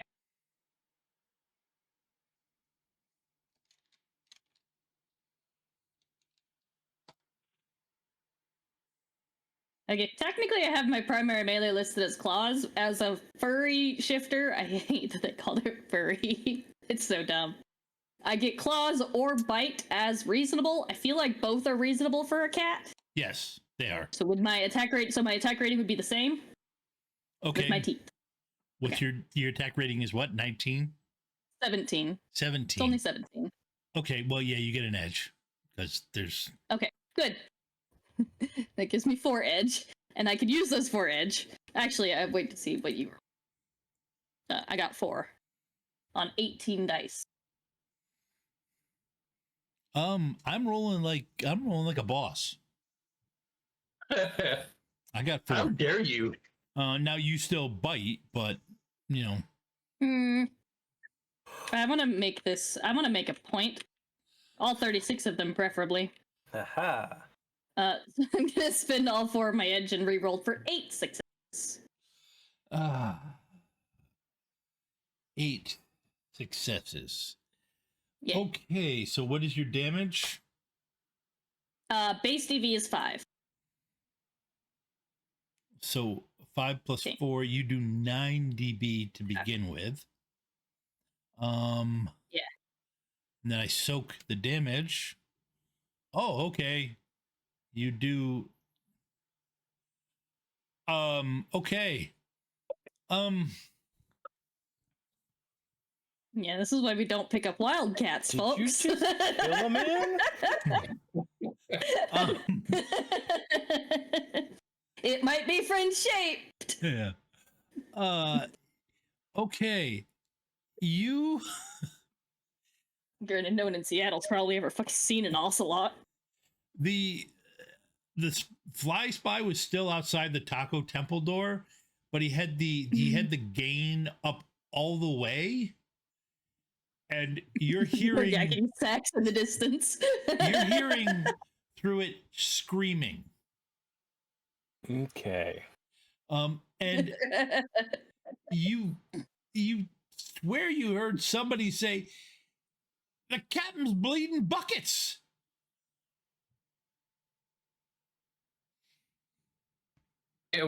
When if I hear that, I'm gonna be like, "Is that the signal? Do we go now? Can we go now?"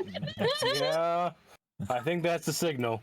Did I have enough time to summon a spirit while this was happening, or am I doing that now? You would have had time. So go ahead and give me what's the. All right. So I'm only going for force 4 because we're doing. It's been a few minutes doing a Scooby-Doo chase scene. Yeah. Well, yeah, he lets go. Summoning. Yeah. Oh, come on. I have a dice pool of 13. Well, you honestly would have been able to do this before the scene, so you'd be able to use up your edge. Okay. So you might as well if you got 4 edge, you might as well re-roll it. 4 edge. So how do I just click it again for just a straight roll? No, you just you hit the plus on the side, and it'll give you an option to re-roll misses on the re-rolls bar on your. There you go. So that's going to be 8 total then. 8 total. Okay, so you have 7 services, and you've got to soak 2 drain. Okay. Drain here. That's soak damage.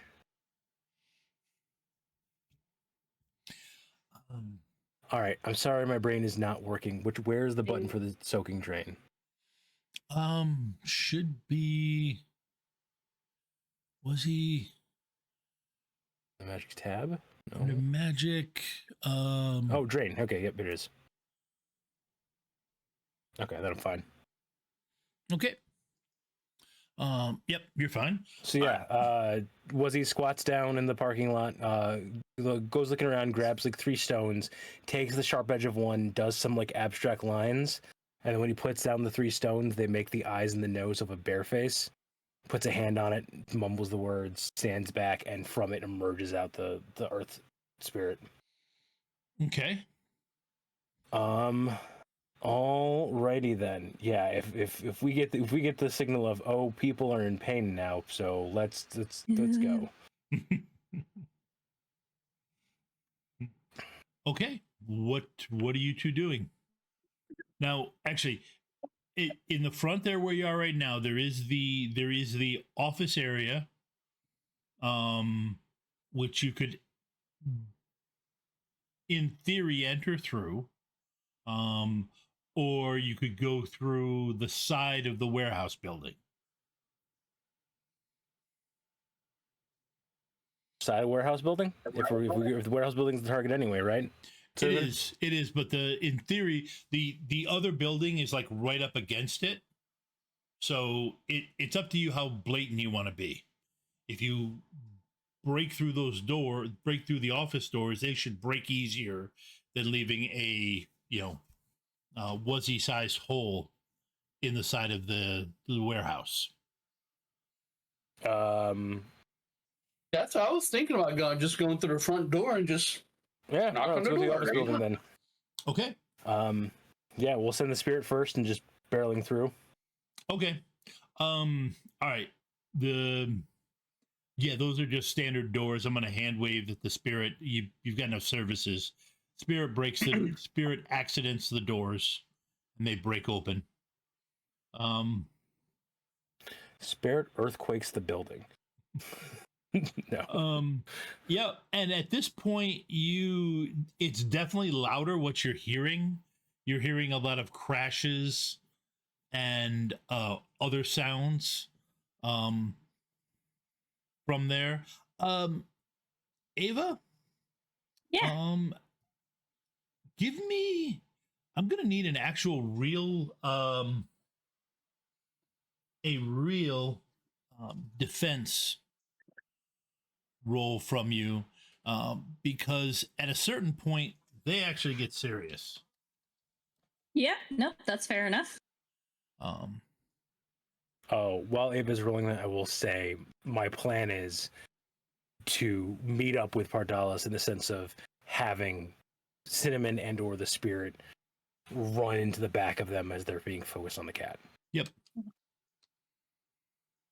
Let's see, without my barding, my defense rating. What is his attack rating? For this, it would be his attack rating is 6. My defense rating is 9. That's so close. Damn. Alright. That's fine.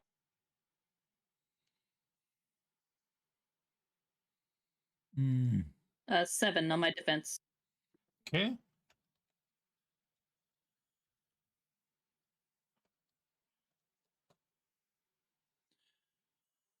Let's see.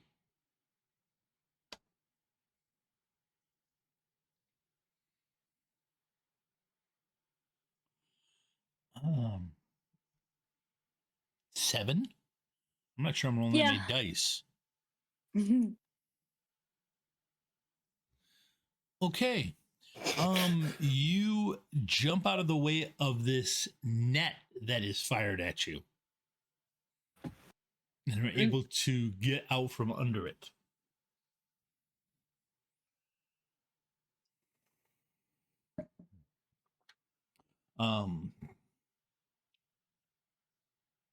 Okay. The doors, there are a couple of big doors that lead from the office area into there. They're unlocked. So you just open them up and Cinnamon and the spirit blast in to cause additional chaos. Indeed. Yeah, I'm going to try to get to the back. Like you said, trying to meet up with said cat. Okay, tell you what, both of you roll. Actually, Ava, why don't you go ahead and roll edge again to just determine where, when they break in, which wall you're on. And feel free to critically glitch. I tried rolling it in Twitch. Not a critical but no hits. Okay. glitch. Yep. Not a glitch. Okay. 0 successes. Yep. All right. However, that 0 successes means that you were on the wall that they basically just walked through. When the net gun was fired, so you've jumped away, but you are basically facing 6 guards. 6 guys in what would be considered probably security guard uniforms. Probably right now is a good time to roll an ish, since things are about to get serious. Probably. Right. Oh.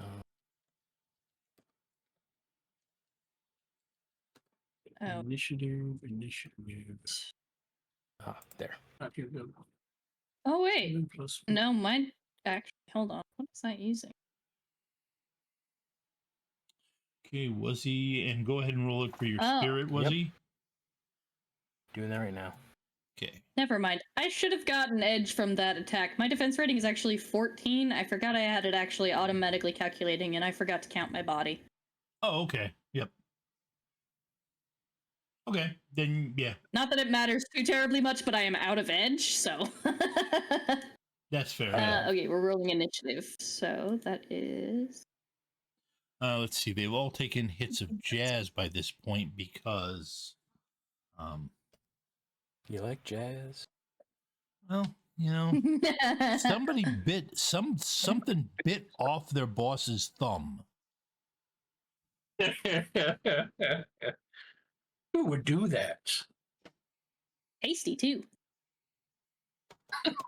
Not really. He went for the Taco Temple bean burrito and still hadn't washed his hands yet. No, That's it what tastes I like was as gonna say. technology. Tastes like blood magic.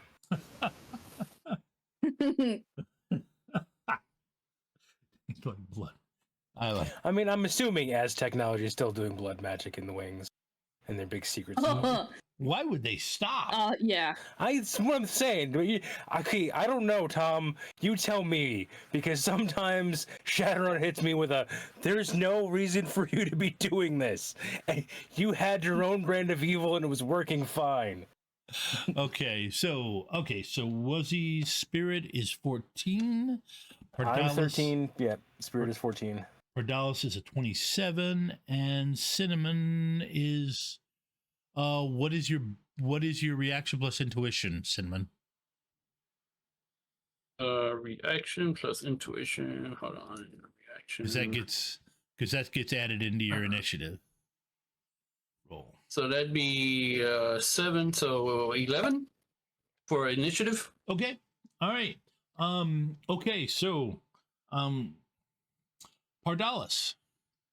Yeah. It is you, surprisingly enough, have first initiative for first action. That's surprising to you? I was joking. I believe he was being what we call not to me. sarcastic. Yes. Okay, you said there's 6 guards? Yes, there's 6 guards, 2 other people in here, but the 6 guards are the ones that have been chasing you around. Okay. She's gonna crouch down again and do another butt wiggle before pouncing at them. Just whichever one it gets, I get my claws to first. Okay. We've gone cat backed into a corner mode now. All right, go ahead and roll your. They have a defensive rating of 6. Yeah, I'm gonna be farming a lot of edge from these boys. There's nothing wrong with Granted, the it's not defensive really rating farming, of 5 but- that I have, I think. Yeah. Yeah, my defensive rating is 5. Wuzzy's going nowhere near the combat. There's a reason my Decker is dead in the Archaeology game. Spoilers. For a season that who knows when will be released. Yeah. 5 successes. 5 successes. Okay, well, you know what? I roll more dice than that. There you go. There's a chance. Yeah, there's a chance. I mean, Not a good one, but yeah, there's also Come say hi to the stream. a chance that I meet a starlet at Gen Con and she falls for me and we bring her on the Shadows of Nox and we go viral. Say hi, Midna. Say hi. This is the one that's very good about her claws, even as she's trying to get away. Yeah. Okay, so yeah, but you another 9. Another 9 damage. Yeah, and another rolling by 3 body. Oh, and another screaming. Okay. One cat takes on a Yeah. HTR. That's how the smear pages will look when news catches this. Yeah, there's a well, you can tell me you did 8 damage to somebody with a 10 condition monitor. What you, feel free to describe the attack if you'd like. Let's see. That's claws to the face, really, really close to really bad spot. Okay. That's like centimeters from death. Yeah.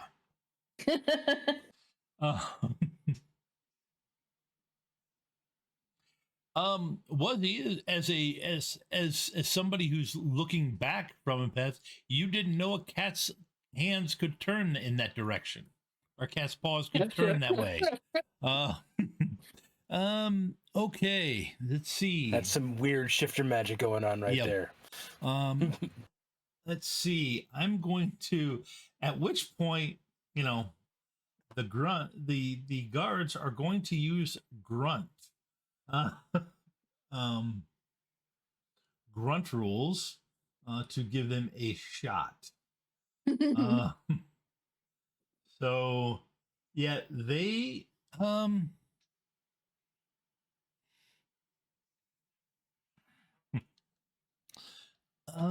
let's see.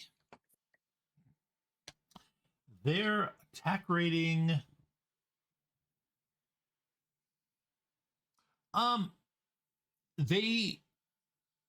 their attack rating is high enough that you don't gain edge. Not enough that they gain any, but you don't. Okay. You don't gain any either.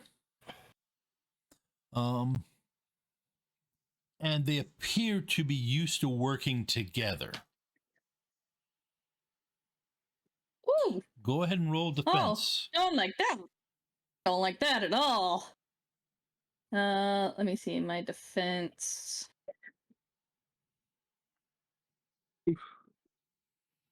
Oh, don't like that at all. You have no edge? Can anyone spend edges or only you? Only the person involved in the roll can spend it. Curses. You can give me edge 2 for 1. You can spend 2 of your edge to give me 1. So I only have 4 edge. But to do anything... Yeah. Yeah, to do anything I could... Oh, that 8 hurts. Yep, that would be... Right now you are taking 10 stun.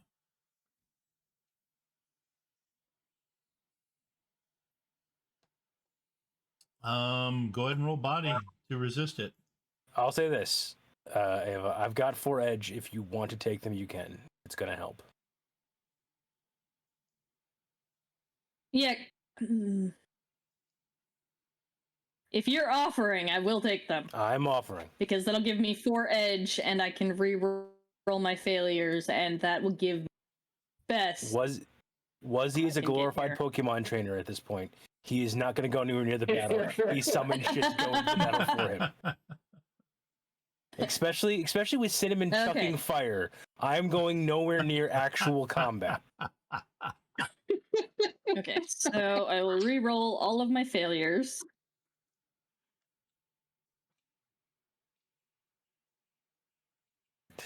It's gone.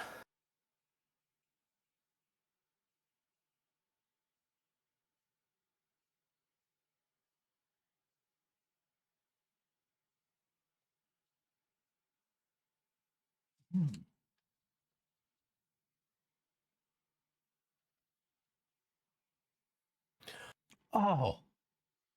You know what? No, don't you say it. Let's see. These guys are PR3. Yeah, re-roll 3 of your hits.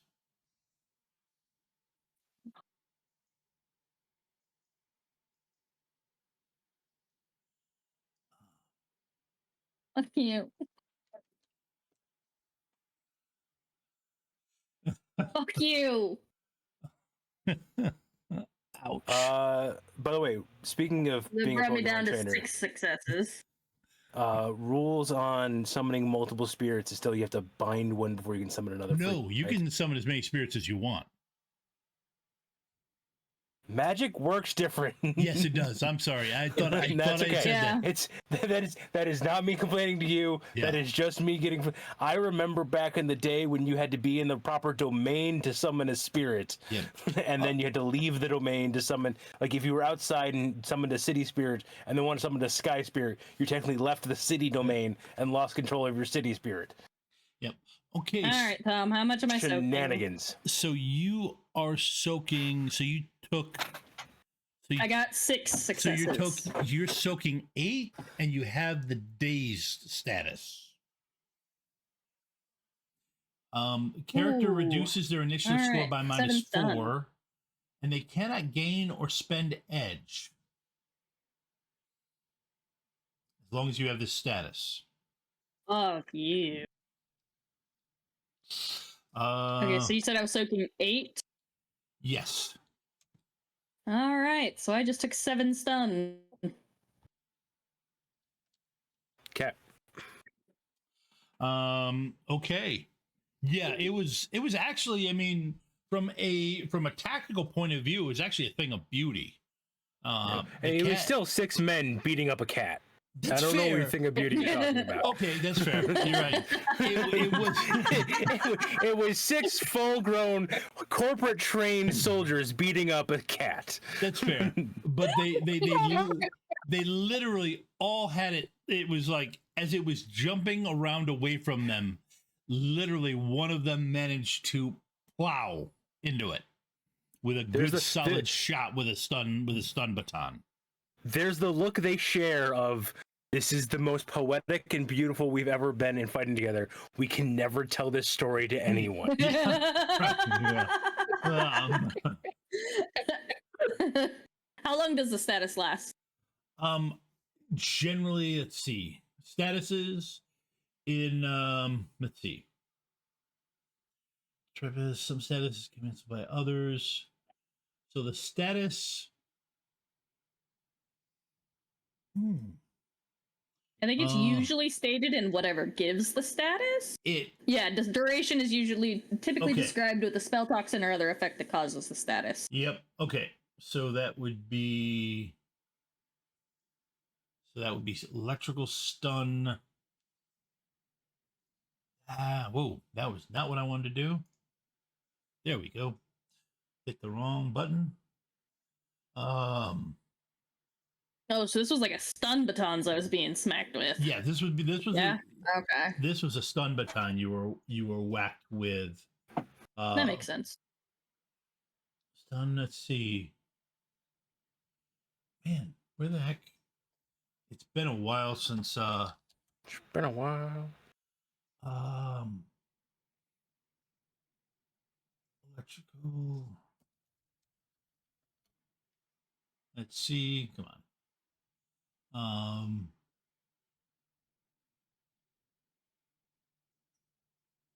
Was it zapped? No, I'll look it was it up. zapped. I'll was look it up. zapped, I think you got. Sorry. Your muscles aren't working quite right either. Character suffers a -2 to their initiative score, inability to take the sprite action, and a dice pool penalty of 1. Sprint and dice pool. Okay. I think that's a it. lot better. I think that's it. Let's see. Electrical damage is on 109. Sorry. Let's see. Damage types. Electrical. Come on. Getting Electricity. zapped Zap status for 2 combat rounds. Yep. Okay. So yep. So you're that's not as bad. You're not limited on edge. Okay, so let's see. I've used my major act. I have my minor slot. But you can't sprint. That's fine. Combat's right here. Why would I need to sprint? Well, because you're surrounded by 5 guys. I have the wolf mentor spirit. This is just a target-rich environment. So for our next characters. Yeah. Okay. Pardalis can heal. Characters have ridiculous healing. That they do. Okay, so let's see here. The next I make healing tests once per minute. Jesus.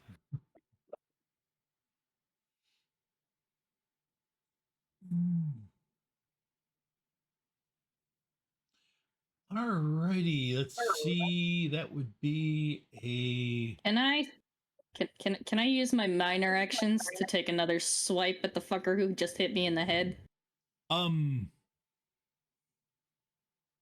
Yeah, actually, if you still have 4 minors, sure. Yep. Okay. Because I would have used 1 move action to get to him, and then a major to attack. I have 5 minor actions, so I've got 4 remaining. Okay. You're at -1. Yeah, you're still at -1, and whatever minus is from taking 7 stun. Yeah. Yeah, so I'm at a -3 for this, so 15 instead of 18 dice. Ah. That doesn't affect my attack rating, which means I gain edge.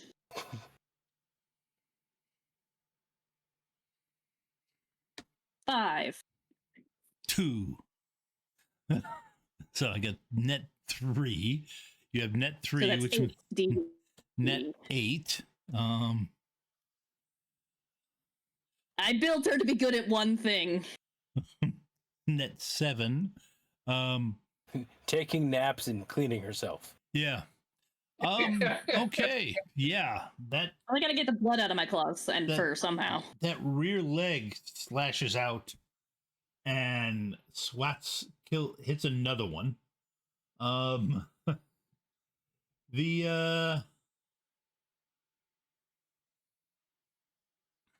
Okay. That one's right on the inside of the thigh.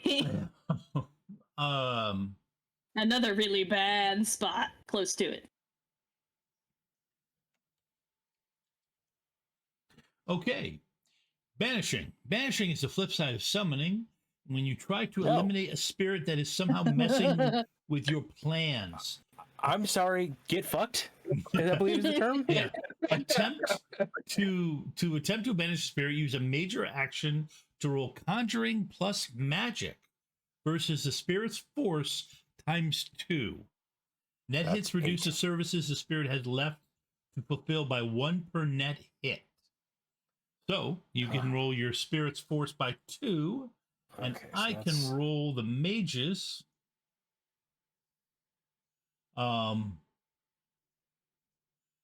Conjuring plus their magic. Why do you pop up at that go-to?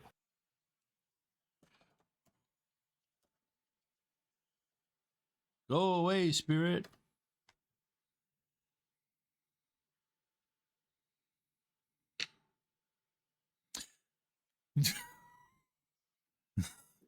Okay, and was he spirit affected successfully F's my banish. And you should never give me a box to type in stuff for.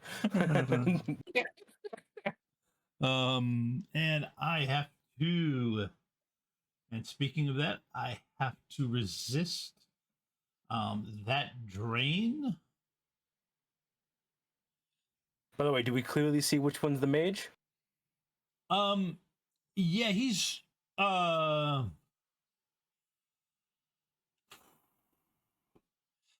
yeah, you're pretty sure. He's kind of he's well, first off, he's one of the ones, he's the one that still has both his thumbs. That's an oversight. Yeah, he's not wearing a pair of goggles.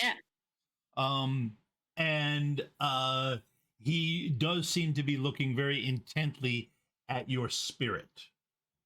Muttering all his stupid formulaic gobbledygook. It's not how magic works. But he soaks the drain. He's not going to soak much after this. Actually, does he soak it? I believe he does.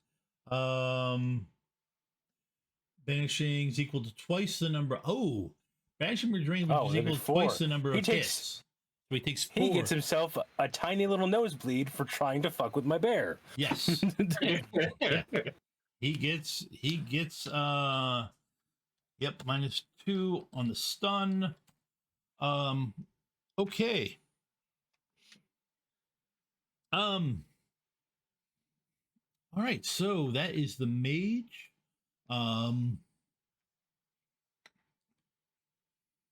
Let's see. Next one is your spirit. Wow. We know what he's about to do.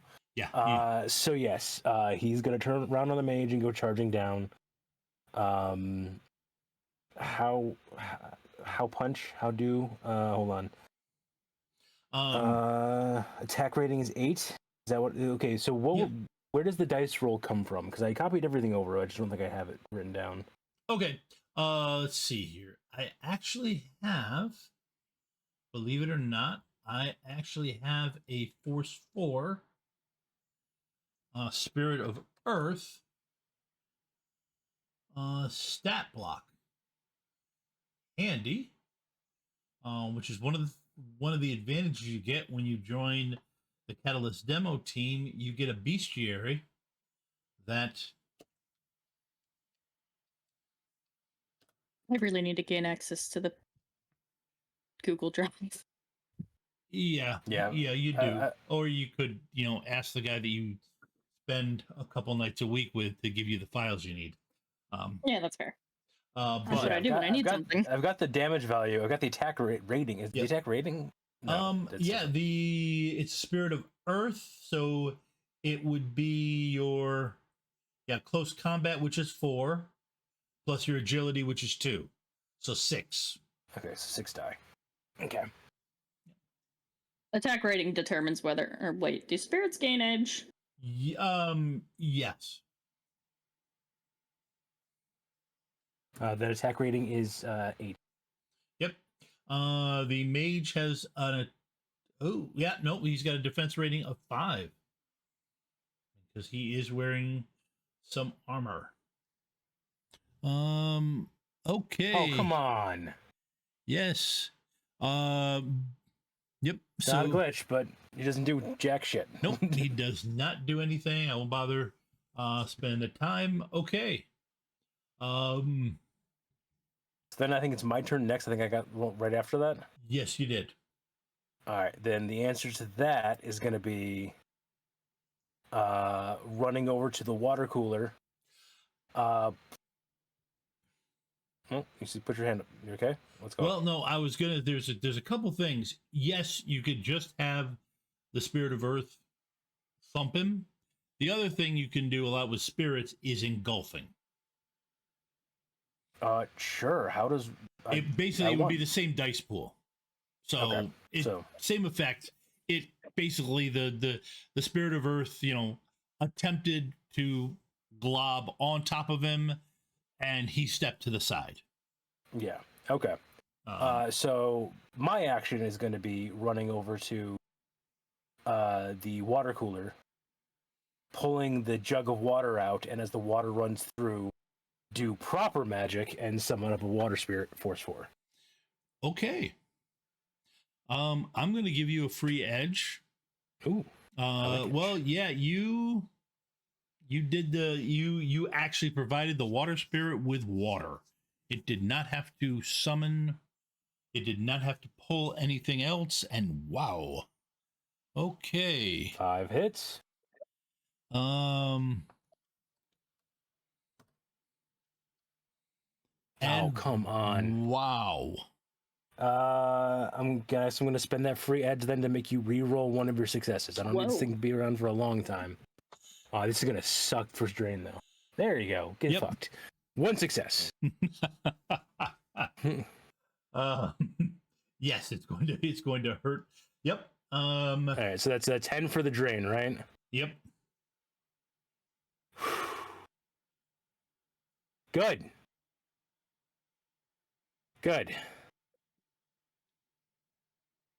2, 3, 4, 5, 6, 7, 8, 9. I got 2 boxes left on my stun track. And I have a -3 modifier to everything. Actually, well, okay, sorry.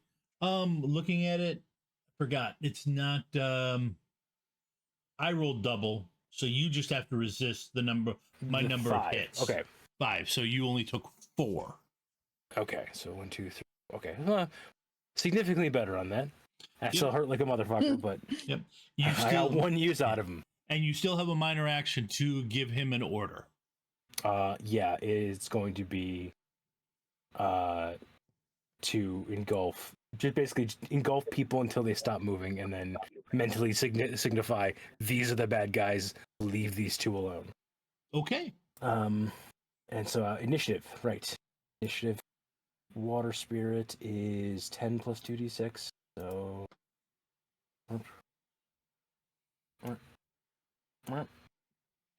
16. 16. Okay. I think we're all going back to back to back.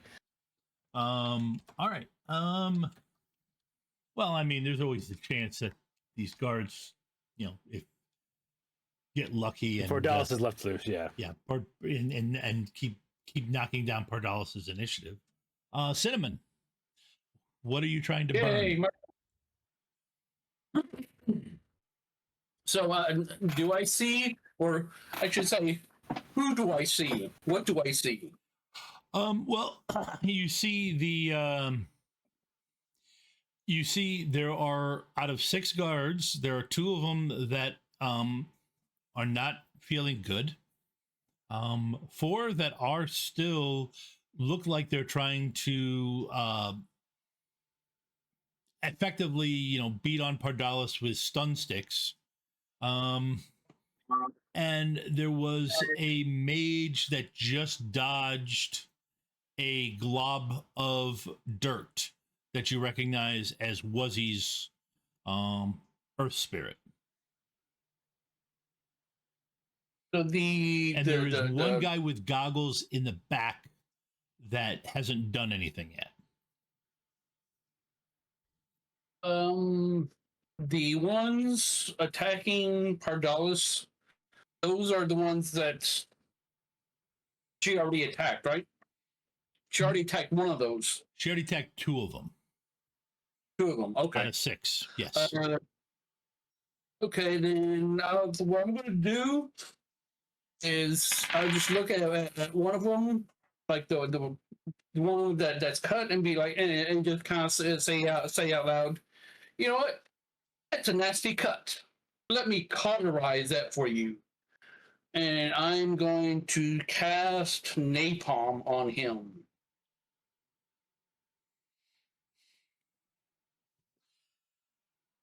Okay. That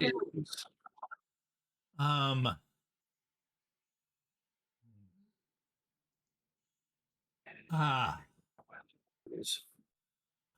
So I have a pool of 12 for spell casting.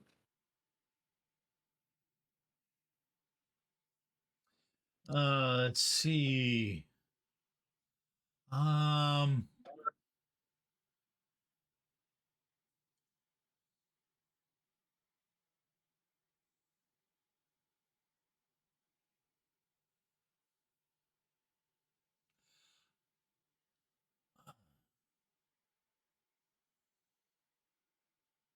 Okay. Yeah. That's gonna give me nightmares. I mean, Wuzzy is actively like screaming under, like doing that like keening, like under your breath scream of like, I'm not letting the scream out, but the scream's still happening. Yeah. Let's see. Well, it's napalm is an indirect combat spell. It is versus the opponent's reaction plus willpower. Let's see, on a guy who's normally gets reaction plus willpower, normally is 6, but he's at -2, so he's rolling 4 dice against this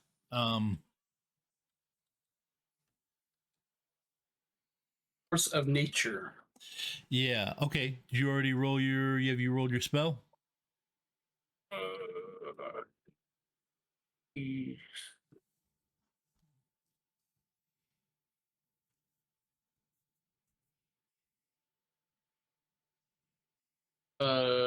One, two, three, 4, 5. Okay. Give me an edge roll, please.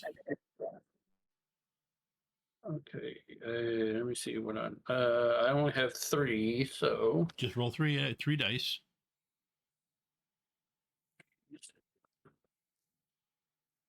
Nope, Perfect. Okay. nothing. Okay. Um. All right. So um.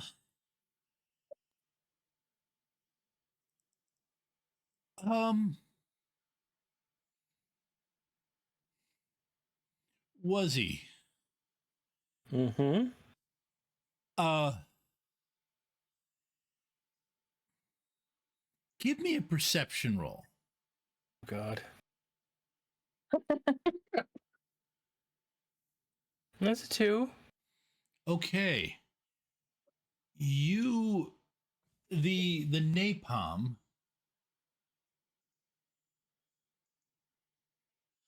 um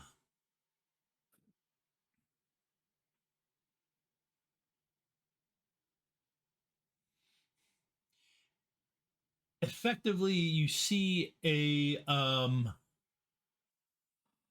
this it's honestly kind of like his the palm out of the palm of his hand becomes a uh a flamethrower, and you see this superheated fluid like material. You realize it's magic, but the superheated fluid like material, and as it's shooting out, you see it pass through something, and then you see it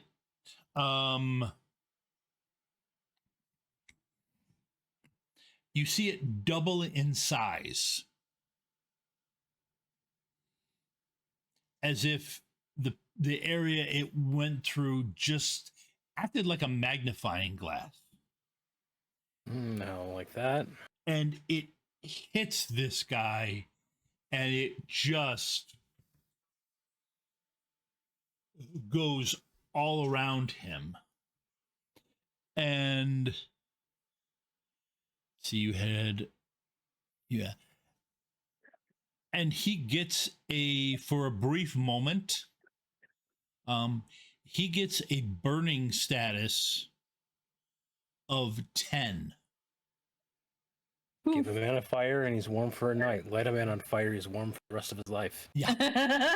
You literally. Yeah, so the magical fallout is basically magnifying spell. Yep.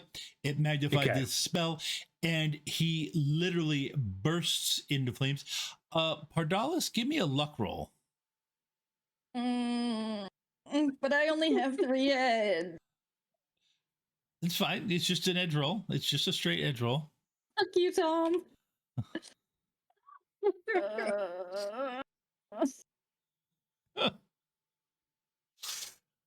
Okay, you're fine. Okay. All right. Yep.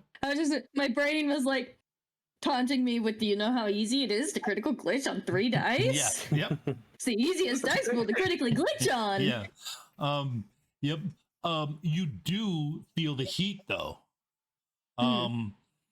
As this stuff and some stuff around him has caught fire, because effectively his body burned so fast that he just kind of popped. So the napalm has spread to the boxes in the area.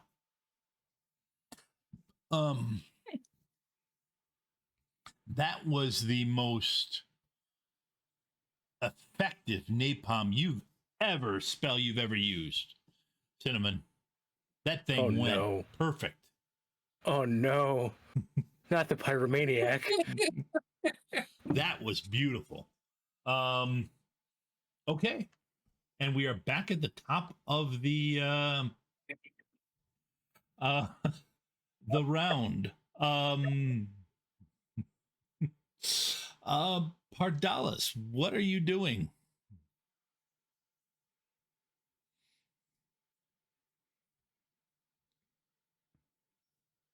I'm going to keep caring.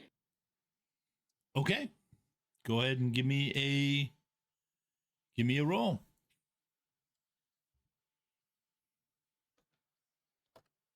Let's see, I'm still at the -1.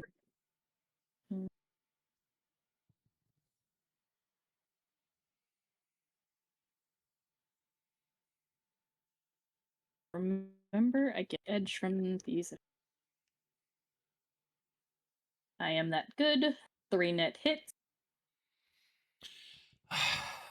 Okay. For 8 DV. Assuming you're not going to screw me over with edge. Nope. Oh. No, buddy. That's what we call a not good situation. Yeah, that okay.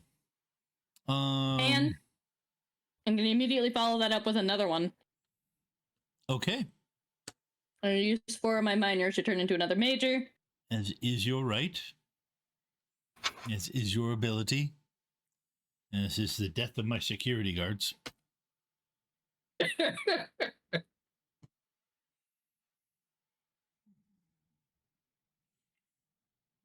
Renet again. Okay. Hey, I didn't glitch this time. Saving 1 minor action to be able to dodge.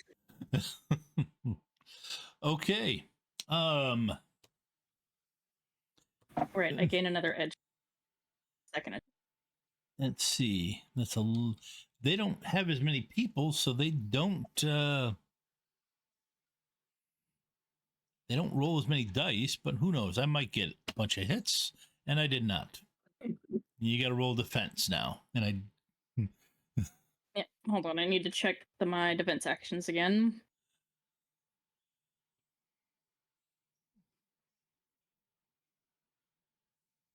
Yeah, it's dodge that I want to do.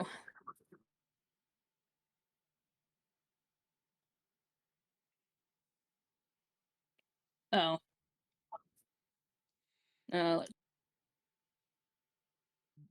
Dodge, I believe, adds in your athletics. Yeah. I don't need that on this one, I don't think. Nope, you don't. What was his attack rating? Or their attack rating? Their attack rating now. Yeah, that would have dropped. That. Let's see. Their attack. My defense rating is 14. Yep. Their attack rating. Nope, it doesn't drop it down enough. Fine.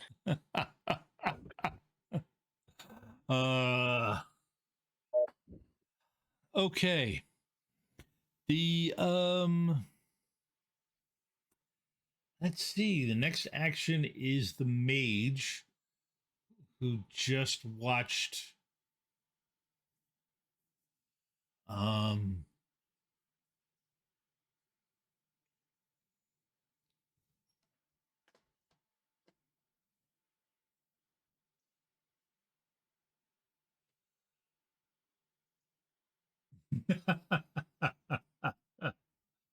okay.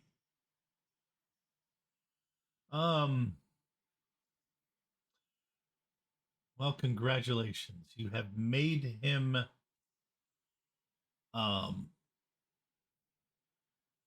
desperate. I'm gonna die. You're not the one to just napalm the guy. No, but I'm the one summoning the spirits. I'm essentially a force multiplier here. Yeah, but the spirits haven't really been doing any appreciable damage. They just let you in. I'm just saying, the one napalming people would be my first target. Well, because he just melted a guy.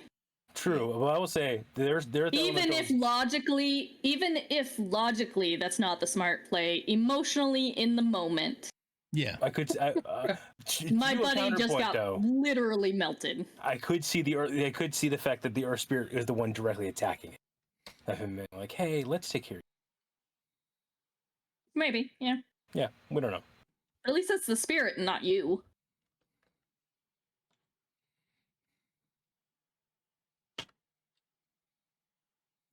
Okay. Let's see here. Everybody. Will the spirits still follow their tasks if I go out? Yes. No. Okay. Well, it depends. In this case, everybody roll willpower plus logic. versus Okay. 10 hits. To give Everybody? everybody to give you a description, the mage intentionally steps onto a stain on the floor Buddy. and raises his hands above his theme and screams chaos. Is that willpower and logic? Yep, willpower plus logic. The chaos spell, which is in the thing, it uses sorcery plus magic versus willpower plus logic. The target's going to gain a confused status with a number equaling the net hits on the test. The particular guy stepped into a stain on the floor of a magically toxic substance that has the effect of doubling the hits for a brief time. So Pardalis is at -9 dice. Wuzzy is at -6 Great. dice. And Cinnamon, wow.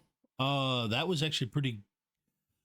Actually, I just realized something. I forgot. Give me a second here. I've got to reroll 3 because he pre-edged.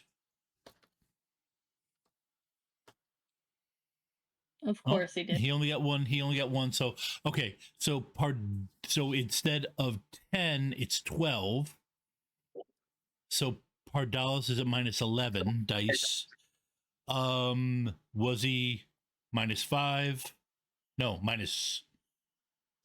-6. And Cinnamon 1, 2, 3, 4, 5, 6, 7. Okay, and Cinnamon is at -5. Do the Duration for spirits have this. to roll or no? What was that? Do the spirits have to roll or no? Yes, the spirits have to roll. Hoisted by my own petard of having So extra thing. Power plus logic. 7.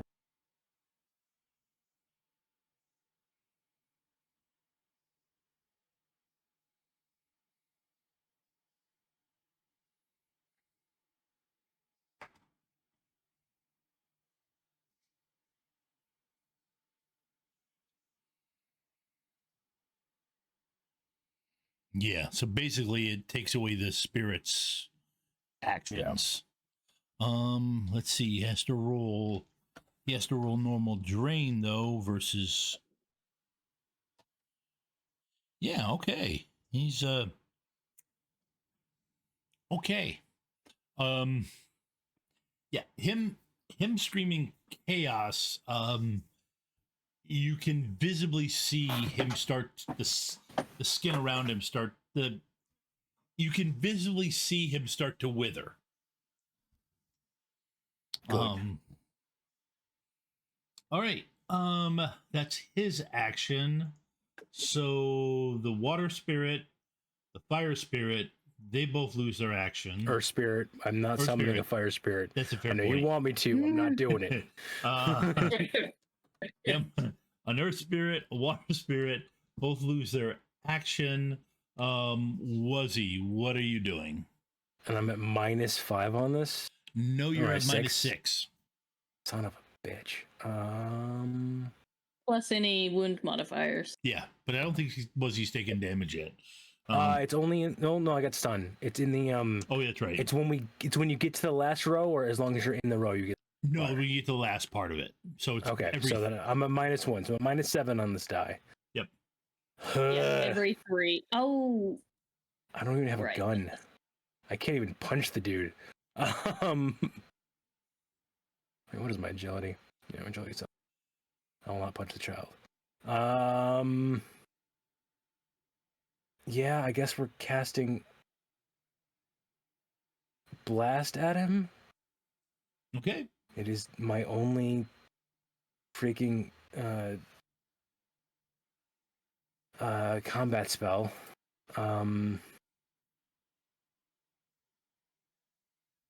Would that die penalty affect my adept powers, like activating attribute boost? Would that penalty apply? Yeah, because you have to concentrate. I mean, not do every. Okay. Fine. 8 die. Okay, you're gonna do blast against him, which is an indirect spell. Yep. Normally, I would normally. go ahead. I'd be 6 rating plus magic of 6 plus a specialty for spellcasting of 2. So that's going to just be 8 at this point with the minuses. Okay. 8. Submit. Load. Booyah, 5 hits. Okay. 5 hits. Let's see.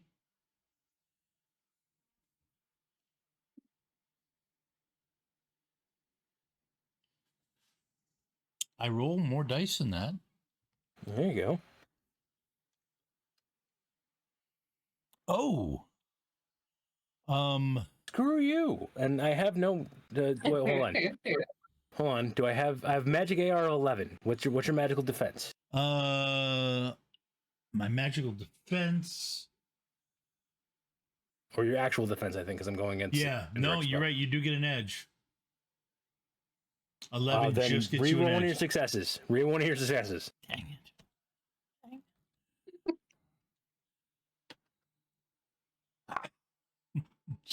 But unfortunately, he used up all of his edge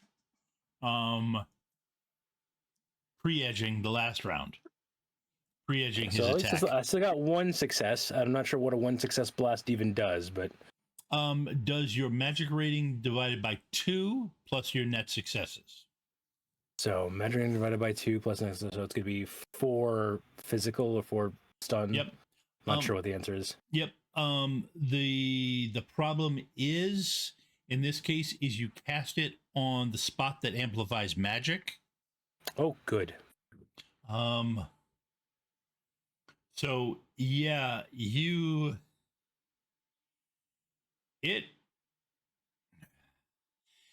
oh wait, we got the mature thing on here. I want you to think about having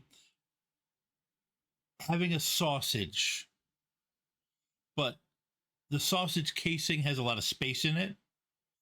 So you fill that sausage casing, the rest of it, with blood, and then you slap it between your hands. Yeah. Well, no, I know kind of what happened because one time we bought blood sausage and made the mistake of thinking we could grill it. And Okay, it was- yeah. Yeah. That's a good term. Wow. Okay. Yeah. Yeah, we did not know because basically my brother and I found a local place that sold exotic meats. Yeah. And so like it had like not bear, but it had like bison and yak and like a bunch of random stuff. We're like, oh, let's just go and have a grilling day of just buying a bunch of exotic meat. And the last thing we had was blood sausage, and it disintegrated on the grill. Yep. So yeah, you see this guy, he was looking like he was withering, and then you hammer him and it looks even worse. But he is still standing. Okay, well that's unfortunate. For drained though, drain is 4. It says 4 listed next to the spell. Is that 4 plus net successes, or is that just? No, that's just 4. Okay. So 4, but your still drain is still lower. Oh right. Die penalty, yeah. So lower by 7. Yeah. Second. Oof. Yep. 5 dice. Drain. Wow. 5 dice. Ah. All right, so I take 2. Which I'm fully at -3 then. Woo! Or -2, sorry. Okay. Well, he's having a rough time. Yeah. Okay, Cinnamon. What are you doing? So the mage is still up, right? You said the Yeah. mage, he's still Oh, here, he's still got staying around. he still got his hand, and you could still feel that confusion, just tearing through your psyche. Okay, because I was like you said, I was feeling good with that napalm. Yeah. Now I'm not feeling good, and Sorry, before we go too any farther, point of order and just general thing, especially with the magic magnification, are the other security guards feeling this too? No. Curses. Yes, please continue. Destroy this man. There is a meta magic for spell shaping to prevent that stuff. Fuck your meta. Oh my god. I remember back in my Back day, in my day. you had to fight through. You had to fight through an astral watcher in order to get to the realm where even let you start meta magic. I think that's still technically a thing. Yeah, it is. The first time you initiate, I think. Yep. So thematically, it's still a thing. I initiated a character creation, so That was that never happened. That had never happened back in my day. Get my iced tea and rocking my rocking chair and yell at the clouds.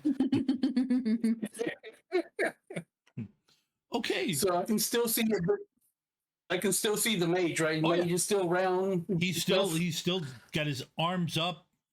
You know, this wild, crazy look in his eye that seems to just pierce in and confuse and give you a minus dice pool.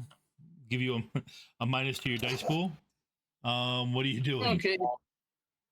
Yeah, so she was feeling good about her thing, but now she's not feeling good. And since she's not feeling good, she's rather upset about feeling bad. So she just kind of look at the mage, and then she'll kind of scream something in Gaelic. If anybody speaks Gaelic, you know what she's saying. But she'll say something, and then she will cast Hellblast on the mage.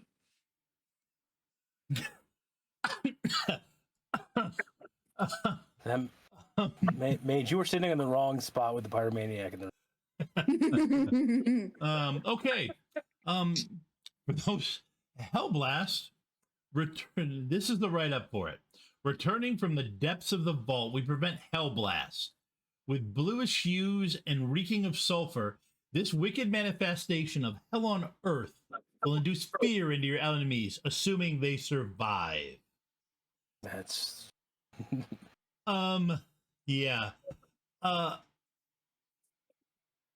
Okay. Go ahead and It's -5 though, right? yes, that's what you're at with your thing. But if you have 4 edge, you can always pre-edge and add your dice. I had 3, unless I was able to get anything else. But actually, you would have gained one with how good you felt with what happened to your napalm. You would have gained one. okay, I got used to it at the convention throwing these around, but I'm out of practice in online games. I gotta up my game for handing out edge when stuff happens. So okay. Yep, so that would add your edge stat back in and your 6s explode. Might get you closer, so you're only at -2. -2. Okay, so that'd be 10. Yep. In the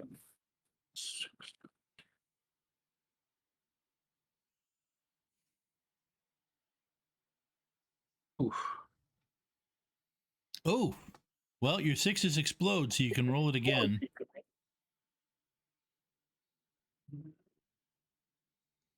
Just one though, right?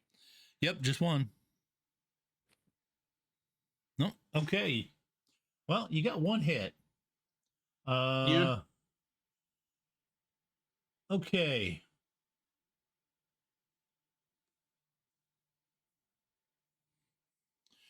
All right. So you see this. It's almost like it just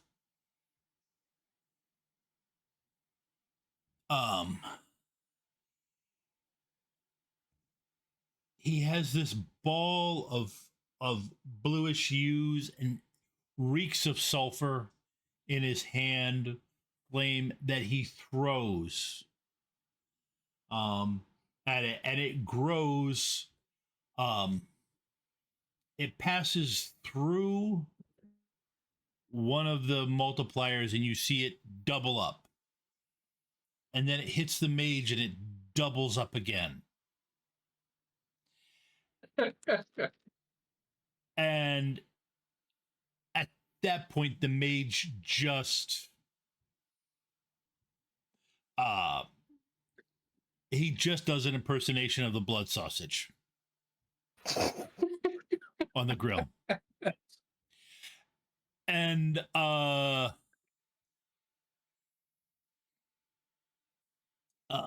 and it throws off these bluish sulfur reeking flames that hit other substances, hit other spots where it appears like the flame is still going. And in this spot where that thing was, you see this column of that bluish flame that is just kind of spitting off. It's like a 3-foot wide sparkler of toxic fire. Oh, God. That is just throwing off stuff off of it. Yeah, Wuzzy is like plastered to the back wall of the office, staring at Sin and the horror that she's wreaked, and is like, nope, I'm good here. And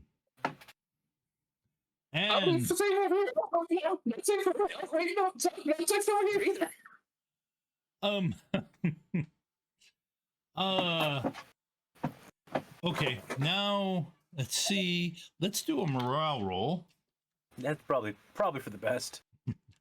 I meant the guards, not Oh, Wuzzy. that's nah.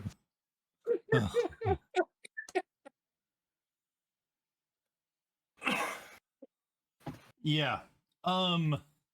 Okay. Pardalis? Yeah. What are you doing next turn? Did the chaos fade with the death of the maid? Yes, the chaos immediately you feel much better. You don't have that drunk cat feeling. Good. Is anybody running from me at the moment? Yes.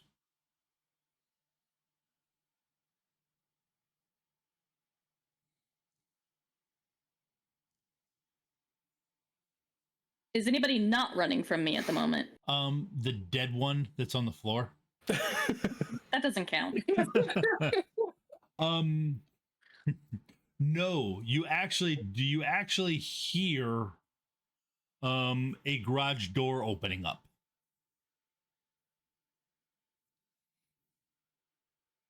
To find where Wuzzy's at. Sorry, what? So basically find Wuzzy. Yep. And just kind of look up at him. And then look at the way the guys were running. And look back up at him. Wuzzy reaches down, clips her collar back on, and then starts going. Basically, she was asking, what next? Do I follow? Well,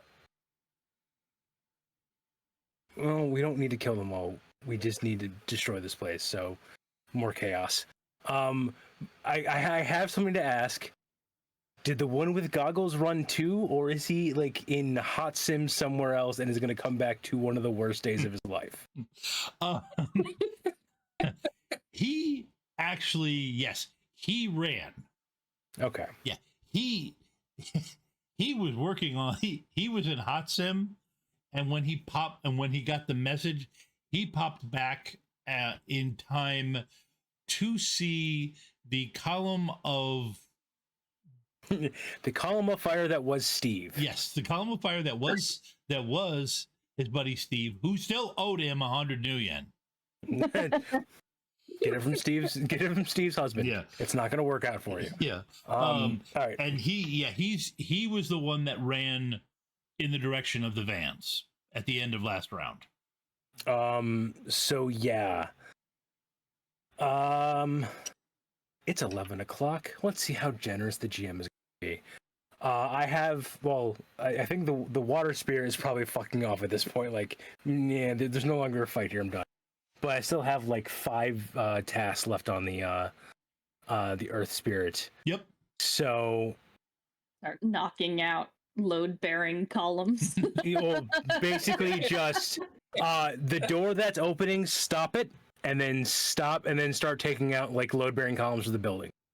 Okay. That's pretty simple. He stops And if that starts happening, when that starts happening, it's we're leaving now. Yeah. We're no longer going to be on the premises when this goes down. Okay. If we can pull Cinnamon away from the giant pile of fire that she's staring at. Yeah. Cinnamon, give me a composure roll. Here we go. Oh, mercy me. Composure. Okay, composure of 10.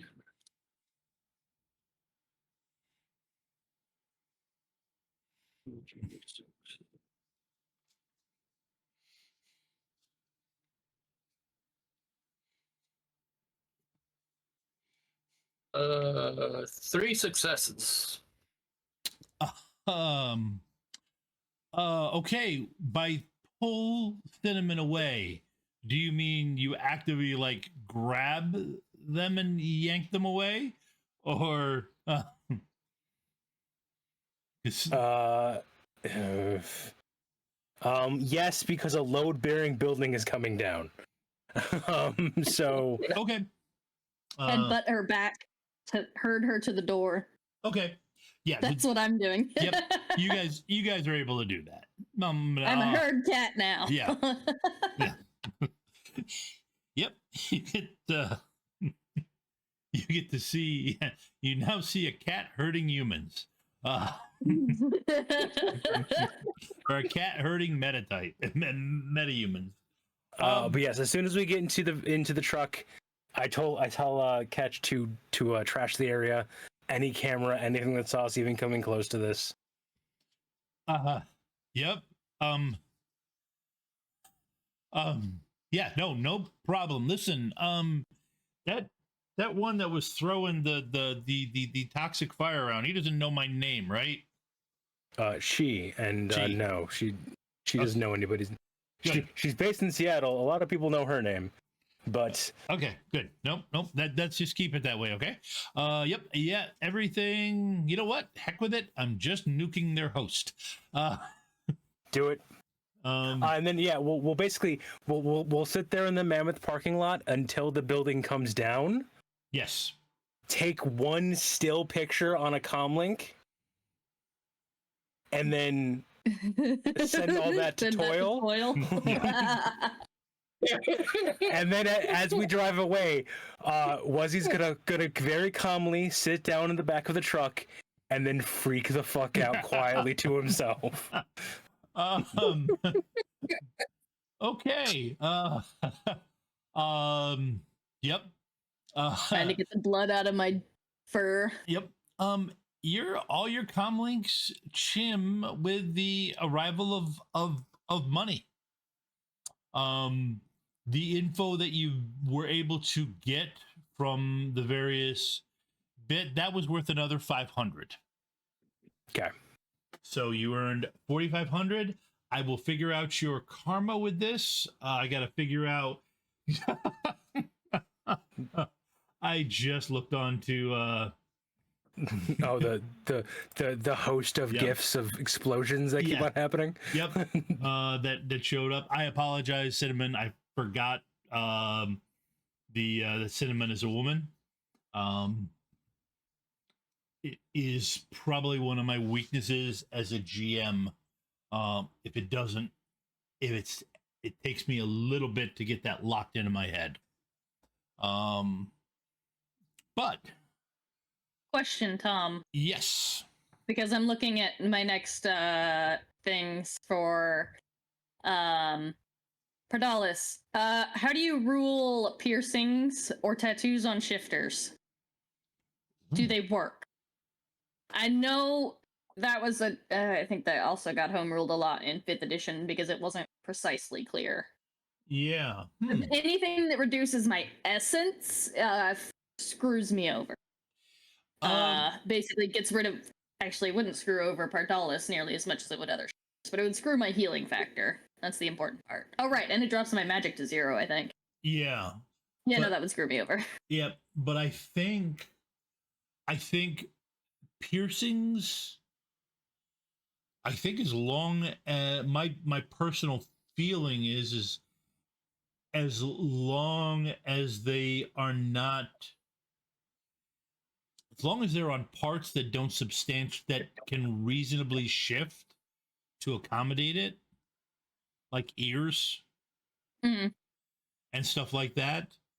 Parts that don't, for a cat shifter, ears would be okay. Technically, nose would probably be, I don't know. No, the nose shifts a lot, but I would think ears. I think ears would be okay. I can't think of anything else because there's a lot of stuff that gets moved around. Okay. Pieces that get moved I was around. thinking of some focuses, some they'd just be chi focuses. Yep. To get me additional powers, because I was looking at my injuries going, I need some high pain tolerance. There's an adept power that does that. And it's a really cheap adept power, so I can afford the focus and the karma probably once we get karma. Yes, you will get karma within the next day. Cool. I did not expect you guys to do that. I'm going to be honest. Well, I figured, I honestly, that particular place and the effects and everything is something that will be eventually on a mission that is released, that I wrote, was the first one I wrote for Shadowrun missions. And that, so I honestly figured that would do something like, one of your spirits would go through it, but the rolls didn't happen until that first shot of napalm. Yeah. And then that happened, and then the mage panicked and figured the only way to stop you guys is to do what he was told not to. Well, yeah, he was told to stay out of those spots. Kids at home, this is why you always save a minor action to step off of the spot when you are done. if you honestly, what I was planning on doing, as what Pardalis was planning on doing, because she thought this was related to that child, there's probably more children. Her original idea was sneak around, see if I can find children to let loose, or other people that were trapped here like he was. And then somebody noticed me coming in, and I smelled the tacos, and it snowballed from there. Well, I will also... She's a cat. She has impulse problems. Right, yeah. You did run around there enough. There is no kids here. Yeah. After you leave, and you think about it a bit, there were kid-sized restraints there. Oh, and those net guns were not for adults. You would never use that net gun on maybe a human male. Maybe a human male would be, but you'd never use it on an orc. You'd never use it on a troll. Dwarf, gnome, child, yeah, you'd use it on them. So yeah, no, you guys, okay, that I'm sure that the other team will want to say thank you. We'll see. Because I just like the fact that we are randomly causing just stress for the like, they don't understand why things get either easier or infinitely harder, but sometimes they just do. Like random behemoths showing up? Like that getting harder? Hey, you guys killed my first spirit with nothing. I think what's her name banished it without even a sweat. Roven. Yeah, Robin just Which is poofed actually my- impressive because she's a really spread out character, so she doesn't have like crazy dice pools like I do. That wasn't from Wuzzy. That was Pierre. Yep, That was Pierre. the very first character I made. I summoned a Force 1 air spirit to hunt you guys down, and then Okay. Robin just popped it. I'm like, hey. All right. Well, okay, so that is. I'm trying to think. Are we doing something tomorrow night? I think they are. Tomorrow night should be the first session of the Silver Saga for Power Ranger Centurion. Yes. This is going to be a pre-recorded game that John and I do not know her name, unfortunately. But the woman who is becoming the Silver Power Ranger, and how their story led up to where they join the actual adventure. All of July will be that for Power Ranger Centurion. So both this one and the one 2 weeks from now will also be that. Okay. All right. I've sat through John saying that a couple times, and it's stuck in my brain. Yeah, I wish I was better at that stuff getting stuck in my head. That's what I'm here for. Endless capacity for useless knowledge. Yeah. But keep an eye on our socials. And if you want to join the Discord, I will drop that in the chat. Speaking of which, while Tom is grabbing that, just a reminder on the Discord is where the casting calls happen. For example, the casting call for tonight. That's how that got stuck with me. Everyone else was pre-existing. I just kind of showed up one day and started responding to every casting call that they would send me. And yeah, it's not going to stop. I'm going to keep on doing it until I die. I think that's how I got here. Is there was a casting call that I was like, hey, can I play? And they're like, yes, you can. I was like, okay, cool. Yeah, no, there's plenty of people. I don't think we'll probably play next week. But I will put out a casting call when I can GM again. All right. Thank you everybody for playing. I had a great time. Thank you for running. Bye. Good night. And of course I always say that and I forget to be ready, and good night.